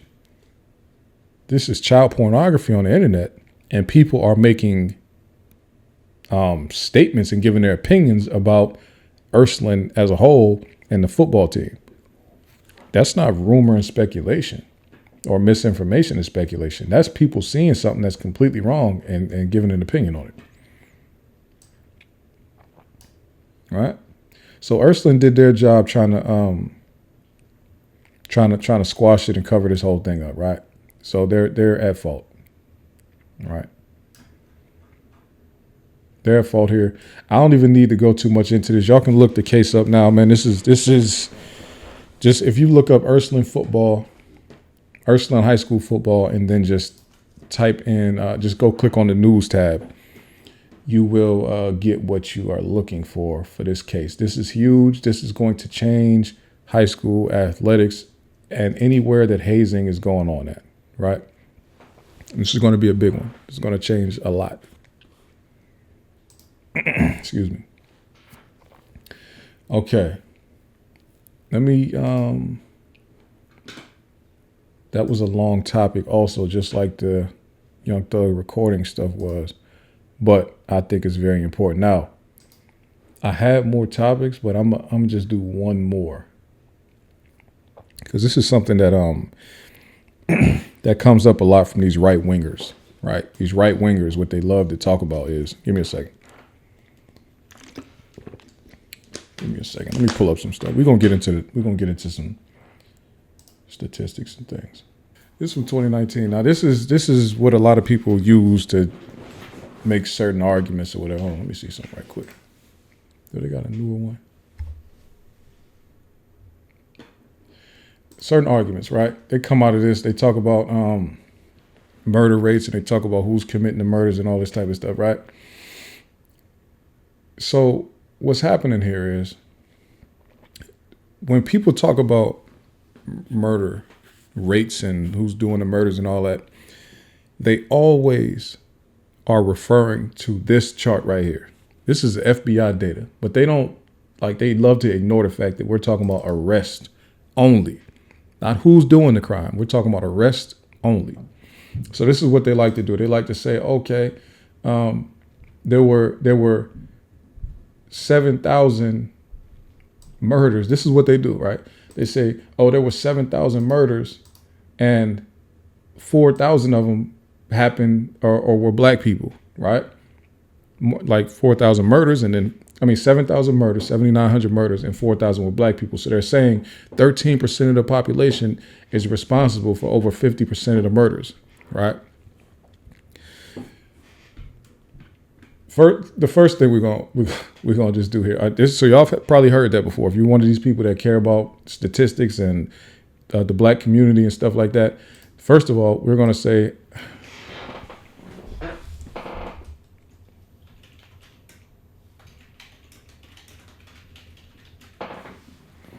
Okay.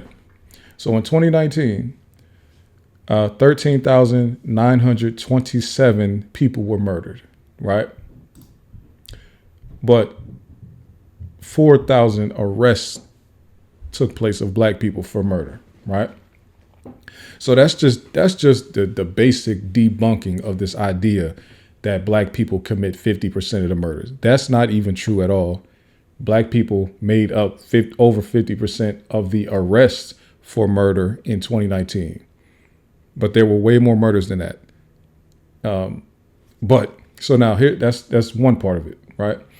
Another part of it is there is no stat that will tell you, because I looked it up. There is no stat that will tell you, but we all know about this thing that happens where police arrest black people for murder, and then they'll get their alibi like later, find it out, and then we'll just drop the case, right? That's one aspect. So what they'll do is, we talked about this before, right? I'll give you an example. I won't use that as an example right now. But look, what they'll do is, we talked about this before, where you probably know black people that you maybe in your family or in your community, where you're from, your hood, you grew up in, neighborhood, all that have beat murder cases, right? That have been arrested for murder and came home because they had the cases dropped when they took it to trial, right? This FBI data never reports on that at all. They don't make it public at all. They have the information, but they don't make it public. So they don't account for any of that right here. They're just showing you who got arrested. One thing we know about black people is we get arrested more for crimes we didn't commit more than anybody. We get arrested, period, more than everybody else, right? Because of over policing. But we get arrested more for crimes we didn't commit more than anybody, period, right? So this is the reason why the FBI puts out arrest data and not any other data on the case, right? Another thing that people leave out all the time, that people leave out a lot when they talk about these quote unquote murder rates and who's committing these murders, is the fact that if let's say a group of people are doing something, right? Let's say you got a group of black kids or young adults, right? Group of black men. One of those black men kills somebody else let's say they're walking down the street and kill somebody, right? The police will charge that entire group and arrest that entire group for that murder, and then make one of them tell on whoever actually did it, right? If they don't, if the person that did it doesn't admit from the beginning, the police will charge all of them, and then they'll have to figure it out amongst themselves, or they'll all have to go to trial to figure out how to beat this case, right? That happens all the time. So you got four people, you got four black people being charged and arrested for the exact same murder when only one person committed it. That inflates these numbers right here. And that happens all the time. You hear about it all the time. Full groups of black people being charged for a murder that only one person committed, that they did not conspire to commit, right? Not conspiracy to commit murder. One person shot one person and they charged four people for it, right? Mostly they use that as a tactic to get the other ones who didn't do it to tell on the one who did do it, right? So they use these type of tactics just to get conviction numbers. And really they're doing it to inflate these numbers here, these arrest numbers here, right? Here's an example for the people who followed the YSL trial. Donovan Thomas was killed, right? 4 people were charged with that murder. They got 0 convictions for it, right? These people were found not guilty, and some of them had their case completely dismissed.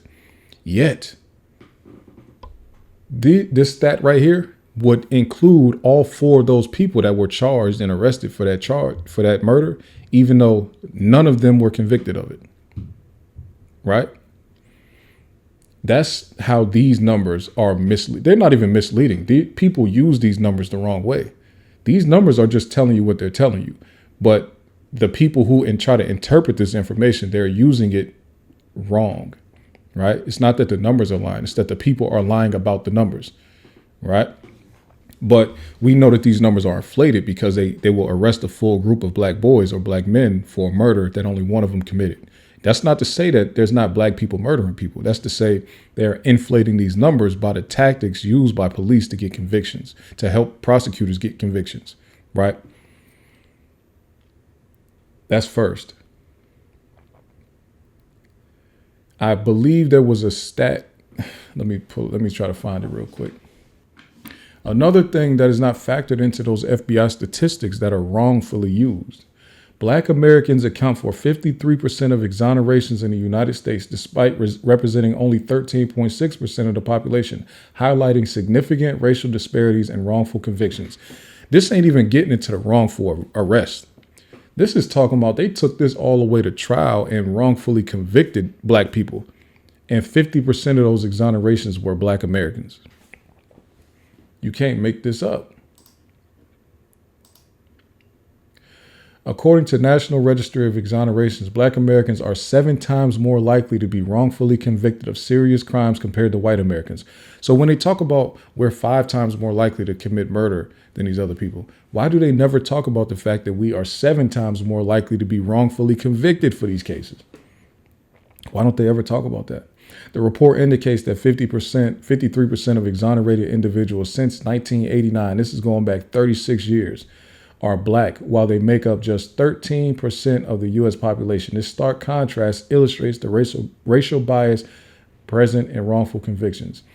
3 categories that lead to the highest number of exonerations: murder, sexual assault, and drug offenses. Notably, wrongful convictions for murder and sexual assault are often linked to the investigative failures that disproportionately impact black suspects, but really black men.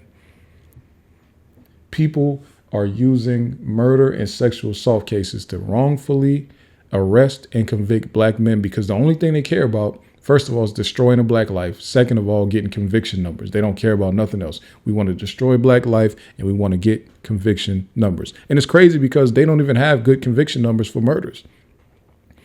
They are only, watch this, on average, 9,497 murders are solved each year in the U.S., which accounts for approximately 60% of total murders. However, that rate at which homicides are solved has been declining over the years, with an increasing number of unsolved cases. Hold on. I've seen a number lower than that. Let me see something real quick. There you go. News Nation. I've seen multiple that agree with this News Nation number. Hold up. Nearly half of all U.S. murders go unsolved, data shows. Watch this. Let me read something right quick. More people are getting away with murder in the United States, according to FBI data analyzed by New York Times and other crime researchers. The homicide clearance rate, a metric used by the FBI to assess how many killings are solved, was nearly 58% in 2023. That places the U.S. far behind countries like Germany, where more than 90% of homicide cases are solved. The murder clearance rate hit an all-time low in 2020. In 2021, only 50%, of 50% of homicides were solved, according to FBI statistics analyzed by the Murder Accountability Project. The country is seeing continued decline in cleared cases compared to previous decades when the rate was closer to 70%. Watch this though, right? They're talking about clearing homicides, right? This is from the U.S. Department of Justice. This is a report from 2023 about crime. This is crime statistics, right? Mostly murder, homicide. Homicide victimization in the United States. Watch this real quick. Let me show y'all something right quick.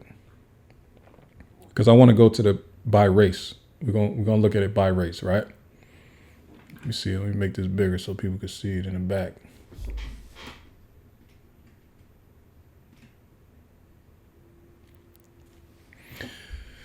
Percent of homicide victimization. So this is just showing that 9% of homicide victims were 9% of black homicide victims were killed by an intimate partner, which is almost half of every other group, right? So that's low. Now, one thing I wanted to show, right? 34%, which is extremely high, 34% of black victims of murder, the who did the killing is unknown. That's for 34% versus only 21% for white people, right? Or 16.6% a stranger, right? So stranger implies that they know who did it, but it's a stranger. 34% just don't even know who did it at all. That's important to me. Look at this. In the United States, a murder is considered clear when it has been solved, which can occur in several ways. By arrest. When a suspect is arrested and charged with the crime, the case is cleared for reporting purposes. Generally speaking, arrest is when they consider this thing to be cleared. So when they say half of the murders have been solved, they are saying half of the murders have had people be arrested for them. They're not saying that they convicted. So when you talk about in 2019, 4,000 black people being arrested of the total 7,900 that have been arrested for murders, that the number of people that were the number of people that actually were convicted of it, they don't make public at all. You know why they don't make public? Because there are probably so many of these black people that did not end up being convicted of these murders. They don't want people to know that. They don't want that to be public. When I say they, I mean the FBI. They're shaping the narrative of black men when they do this type of stuff. The FBI has 16,000 agencies reporting crime information in different jurisdictions. They're covering 96% of the American population from 16,000 agencies across the country reporting. That's state police, city police, county police, FBI. They're getting information from all of these different reporting agencies covering 310 million people, right? Maybe, give or take, right? They have advanced data on this, yet they only tell you arrest information. They have all of the information. They can follow a case all the way to see how much time a person got and even see what that person did when they got released from prison. They have all of it. They got parole information, probation information. They can see from the time the crime had a charge all the way until the person was released and put on probation and what they did and how many payments they missed from their probation, right? Yet the only thing that they make available publicly is arrest data where we know for a fact that police are overly arresting black people for crimes they did not commit, right?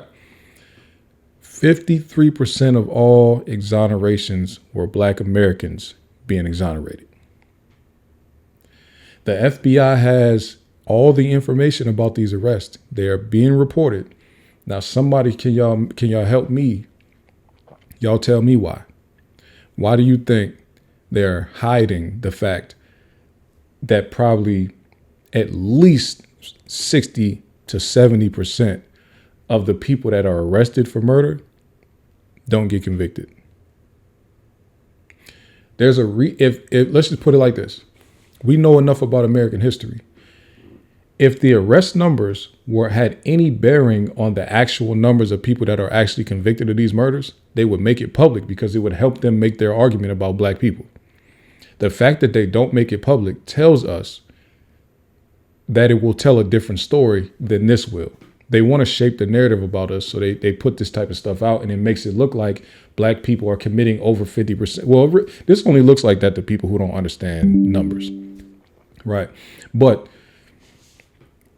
to people who don't understand numbers, they get to run with a narrative saying that black people are committing over 50% of the murders, when in reality, black people are arrested over 50% of all total arrests for murders, right? So when you account for the total number of murders, we're arrested for about 25% of them, maybe 25 to 30% of them. And of the people that are actually convicted for murder, that number comes down to closer to our share of the population, right? And that's including the times when they go out there, and let's just say you have two people that get arrested for a murder, neither one of them tell on each other, but then they still get convicted. That's accounting for stuff. That's counting those people within that number, right? There's a bunch of times where nobody tells, they go to trial, they both get convicted, and really only one of them or neither of them did the murder, right? So these numbers don't tell us really much because the FBI is purposely leaving out conviction data, right? You can't find any numbers on murder convictions, right? There is none. You can look it up. You can look up for the state level. You can look it up anywhere. Let's just do it. Let's just do a quick exercise. I looked it up today, but maybe we'll be in luck, right? We'll look up murder conviction rates in Georgia. This is where I live at, right? Okay. The annual murder rate has ranged from this to this. Okay. Murder rate is, let's see. Violent crime rate. So even, look, this is how crazy, like the AI doesn't even understand that question, right? It says in Georgia, the murder conviction rates have varied significantly over the years. And then everything here just shows the murder rate, right? Murder rate being 5.6 to 9 homicides per 100,000. Murder rate being this per 1,000 residents. The violent crime rate being 1 per 1,000 residents. They're talking about crime rate themselves. They're not talking about the convictions, right? Nowhere that you look can you find conviction data publicly. They do not post it public. They don't make it available. We know why they don't make it available. Let's try it for California. California is a liberal state. Do they care to shape the narrative about black people? When you look up murder conviction rates in California, it does the same thing. Murder rate in California is this per 1,000 residents. The homicide rate, second lowest since this time. None of these people can tell you the conviction rates of anything. You can't find it.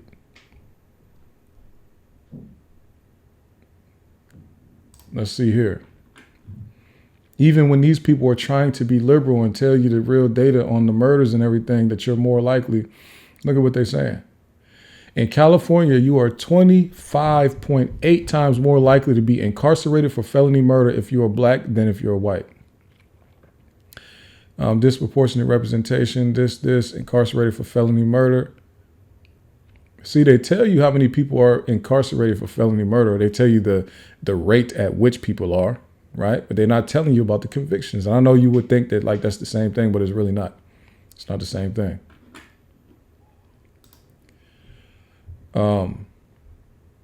So yeah, the FBI is purposely hiding conviction data.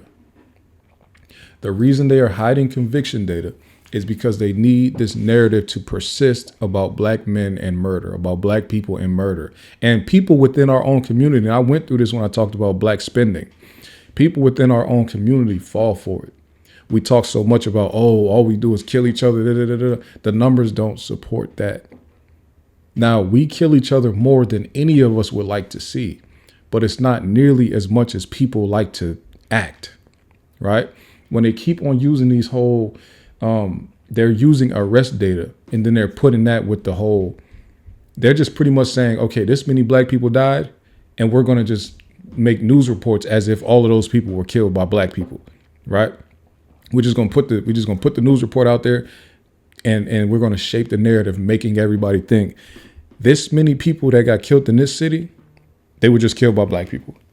That's just it, right?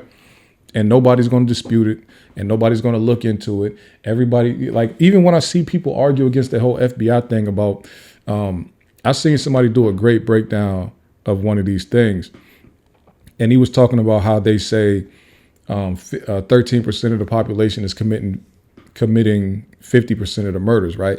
And even the person that did that great breakdown that I saw, a black man, he didn't even talk about the fact that that number was wildly inaccurate, and that was only arrest, and that the convictions and the solved rate was actually much lower than that.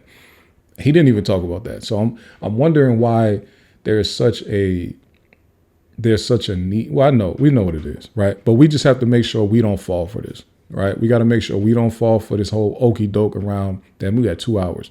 We got to make sure we don't fall for this whole okey doke that black men and black people are committing all these murders and stuff like that. It's more than we want it to be. That's true. But it's not as much as they're trying to make it seem like it is. Definitely not 50%, right? Definitely not that. Okay. So all of these arrest numbers, they're inflated, not accurate at all, right? And the arrests are inflated mostly because they're trying to use a group against each other. I'm gonna charge 5 people with a murder. One of y'all will tell on the other one. If y'all don't tell, we're gonna get 5 murder convictions. That's how they get down, right? Man, I had this was supposed to roll into like a larger, longer topic about laws and things.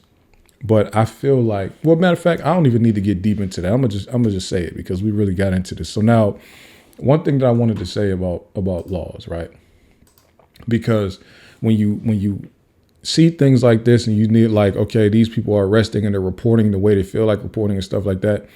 And then when you look at the larger chart about crimes and who's committing what crimes and stuff, and it looks overinflated towards black people, right? It looks like black people are committing way more crimes than our share of the population, right? But here's what I want to say about crimes and criminal laws. Laws in this country and everywhere else are not about right or wrong. Let me say it one more time. Excuse me. Laws in this country and everywhere else in this world are not about right or wrong. They are about the culture who is making the laws. Flat out. Laws are a cultural thing.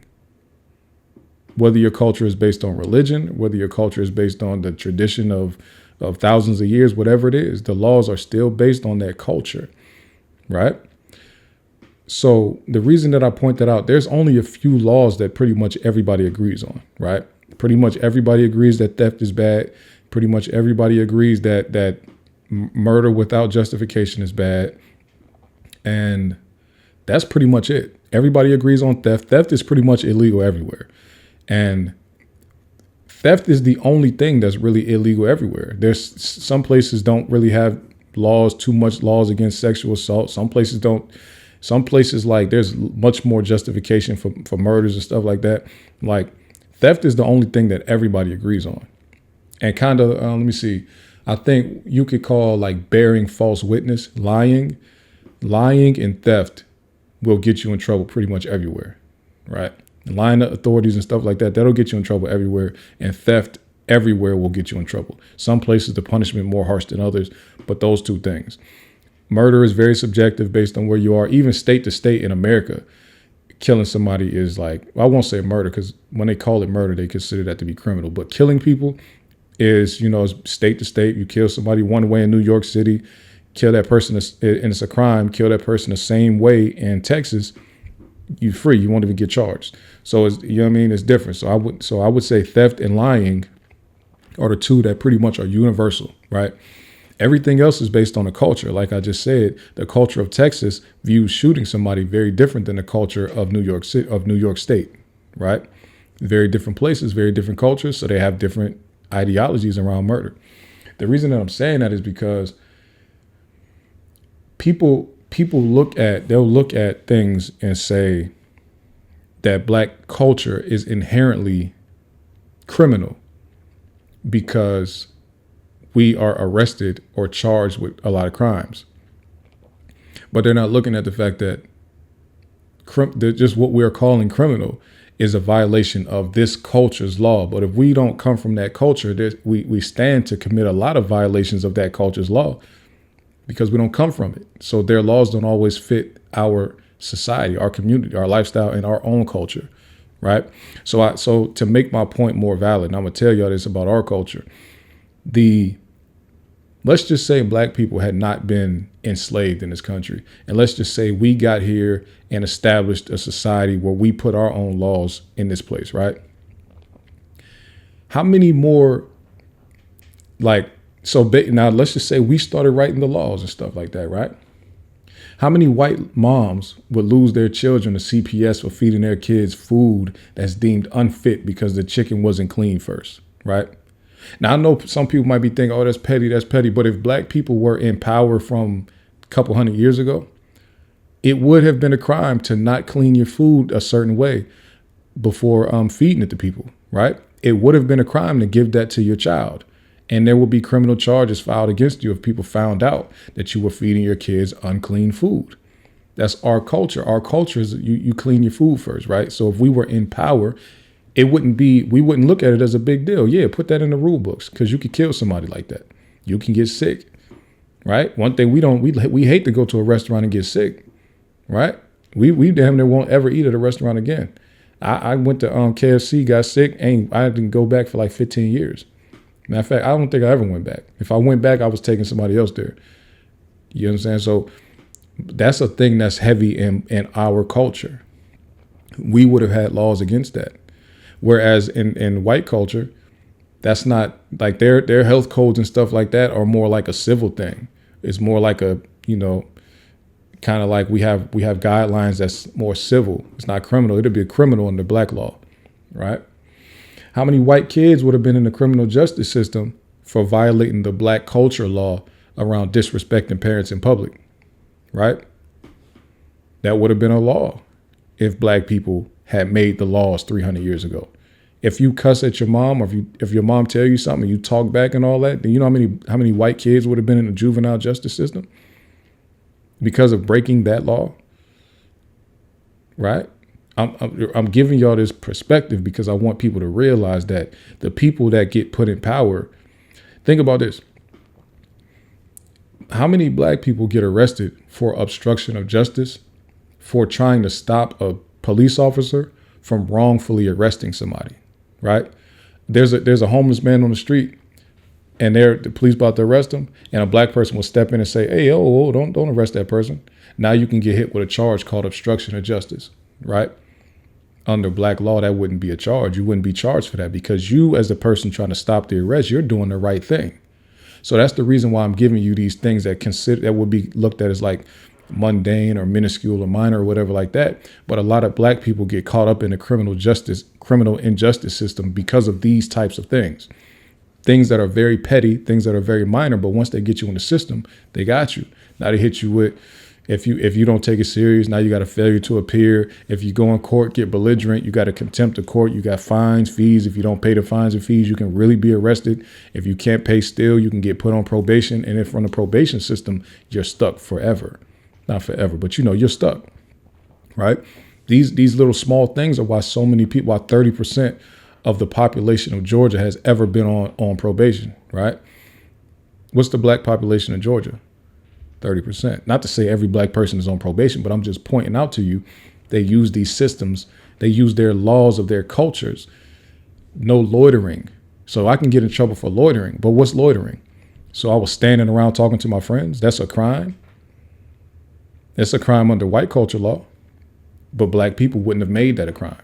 How many black people have been arrested for obstruction of justice because they were loitering, and then the police came and bothered them, and then they was like, hey, leave me alone, or resisting arrest. Now you're trying to arrest me for loitering, but really I shouldn't even be bothered at all, right? But this is my point, right? How many white men would have felonies if it was criminally punishable to say one thing in a verbal business agreement, but put something different in a contract when you don't think the other person will read it, right? So how many people have signed contracts with people that they've had some type of agreement first, right? We talked about this, we agreed, but then when I went to sign a contract, you put something different in the contract other than what we talked about. You know how many white men would have felonies right now? If under black law, under black culture, black American culture law, that would be a crime. Just saying two different things and trying to get somebody to agree to something and switching it out at the last minute, that would be a crime. But how many of some of our richest people, smartest inventors and stuff like that, how many of them have been screwed out of their work, out of their wealth, out of their patents, out of their inventions, creations? How many have been screwed out of that stuff because some white person has told them one thing and then gave them a contract that says something different, right? And I'm not even saying that we signed it or whatever. I'm saying once it's discovered that you put something different in here, you pretty much lying, false representation. Once we discover it, crime, prison, punishable by 20 years. You know how many more white men are being in prison? So this is what I want people to understand. Like, just because you find out that somebody committed certain crimes, or not to committed certain crimes, but when you find out that somebody had committed a crime or been in prison before and all that, just keep in mind that yes, they could have done one of the things that we all universally deem to be wrong, right? But they also could have just violated another culture, and they're not that bad of a person, or not a bad person at all. They just violated that culture's rules, right? Or we are all violating white culture's rules when we commit a crime in America. But you know what I'm saying? This is not me trying to downplay breaking the law. I'm only saying that we don't have to look at the law as just because this law is correct. It's not. It's just what that culture who was in power thought was correct. That's what they live by. You see what I'm saying? I think another thing, like look at just the fact that think about how civil cases and criminal cases work, right? Just the fact that you can be found not guilty of a crime, right? Under white culture's law, you can be found not guilty of a crime, but then you can be found financially liable for a crime that a court in America just said you didn't commit. Right. So under criminal law, there's a higher standard for liability. Right. It's reasonable doubt. So there's a standard of reasonable doubt for a criminal case. But in the civil case, they have what's called preponderance of evidence.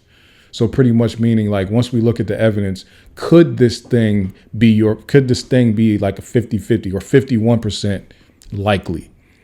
Is it 51% likely that you are at fault for this thing based on a preponderance of the evidence?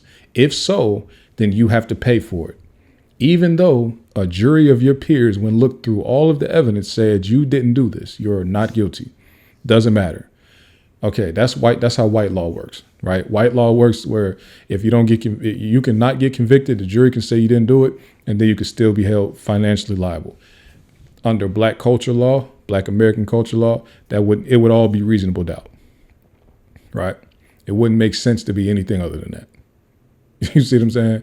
Or not that it all be reasonable doubt, but it would be the same. Whatever we saying that our standard is, it would be the same in both criminal and civil. It'll be the same. White culture law don't allow for that. You see what I'm saying? You could beat a case and still have to pay for it. Makes no sense. You can be found not guilty and still have to pay the victims. But y'all just said I didn't do it.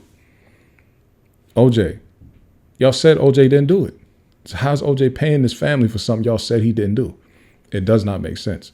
That's just an example. These are examples of what I'm trying to say. So I really want people to really think about that before you get to judging people who have, violated certain things. Like I said, we all agree on theft and we all agree on bearing false witness. Okay.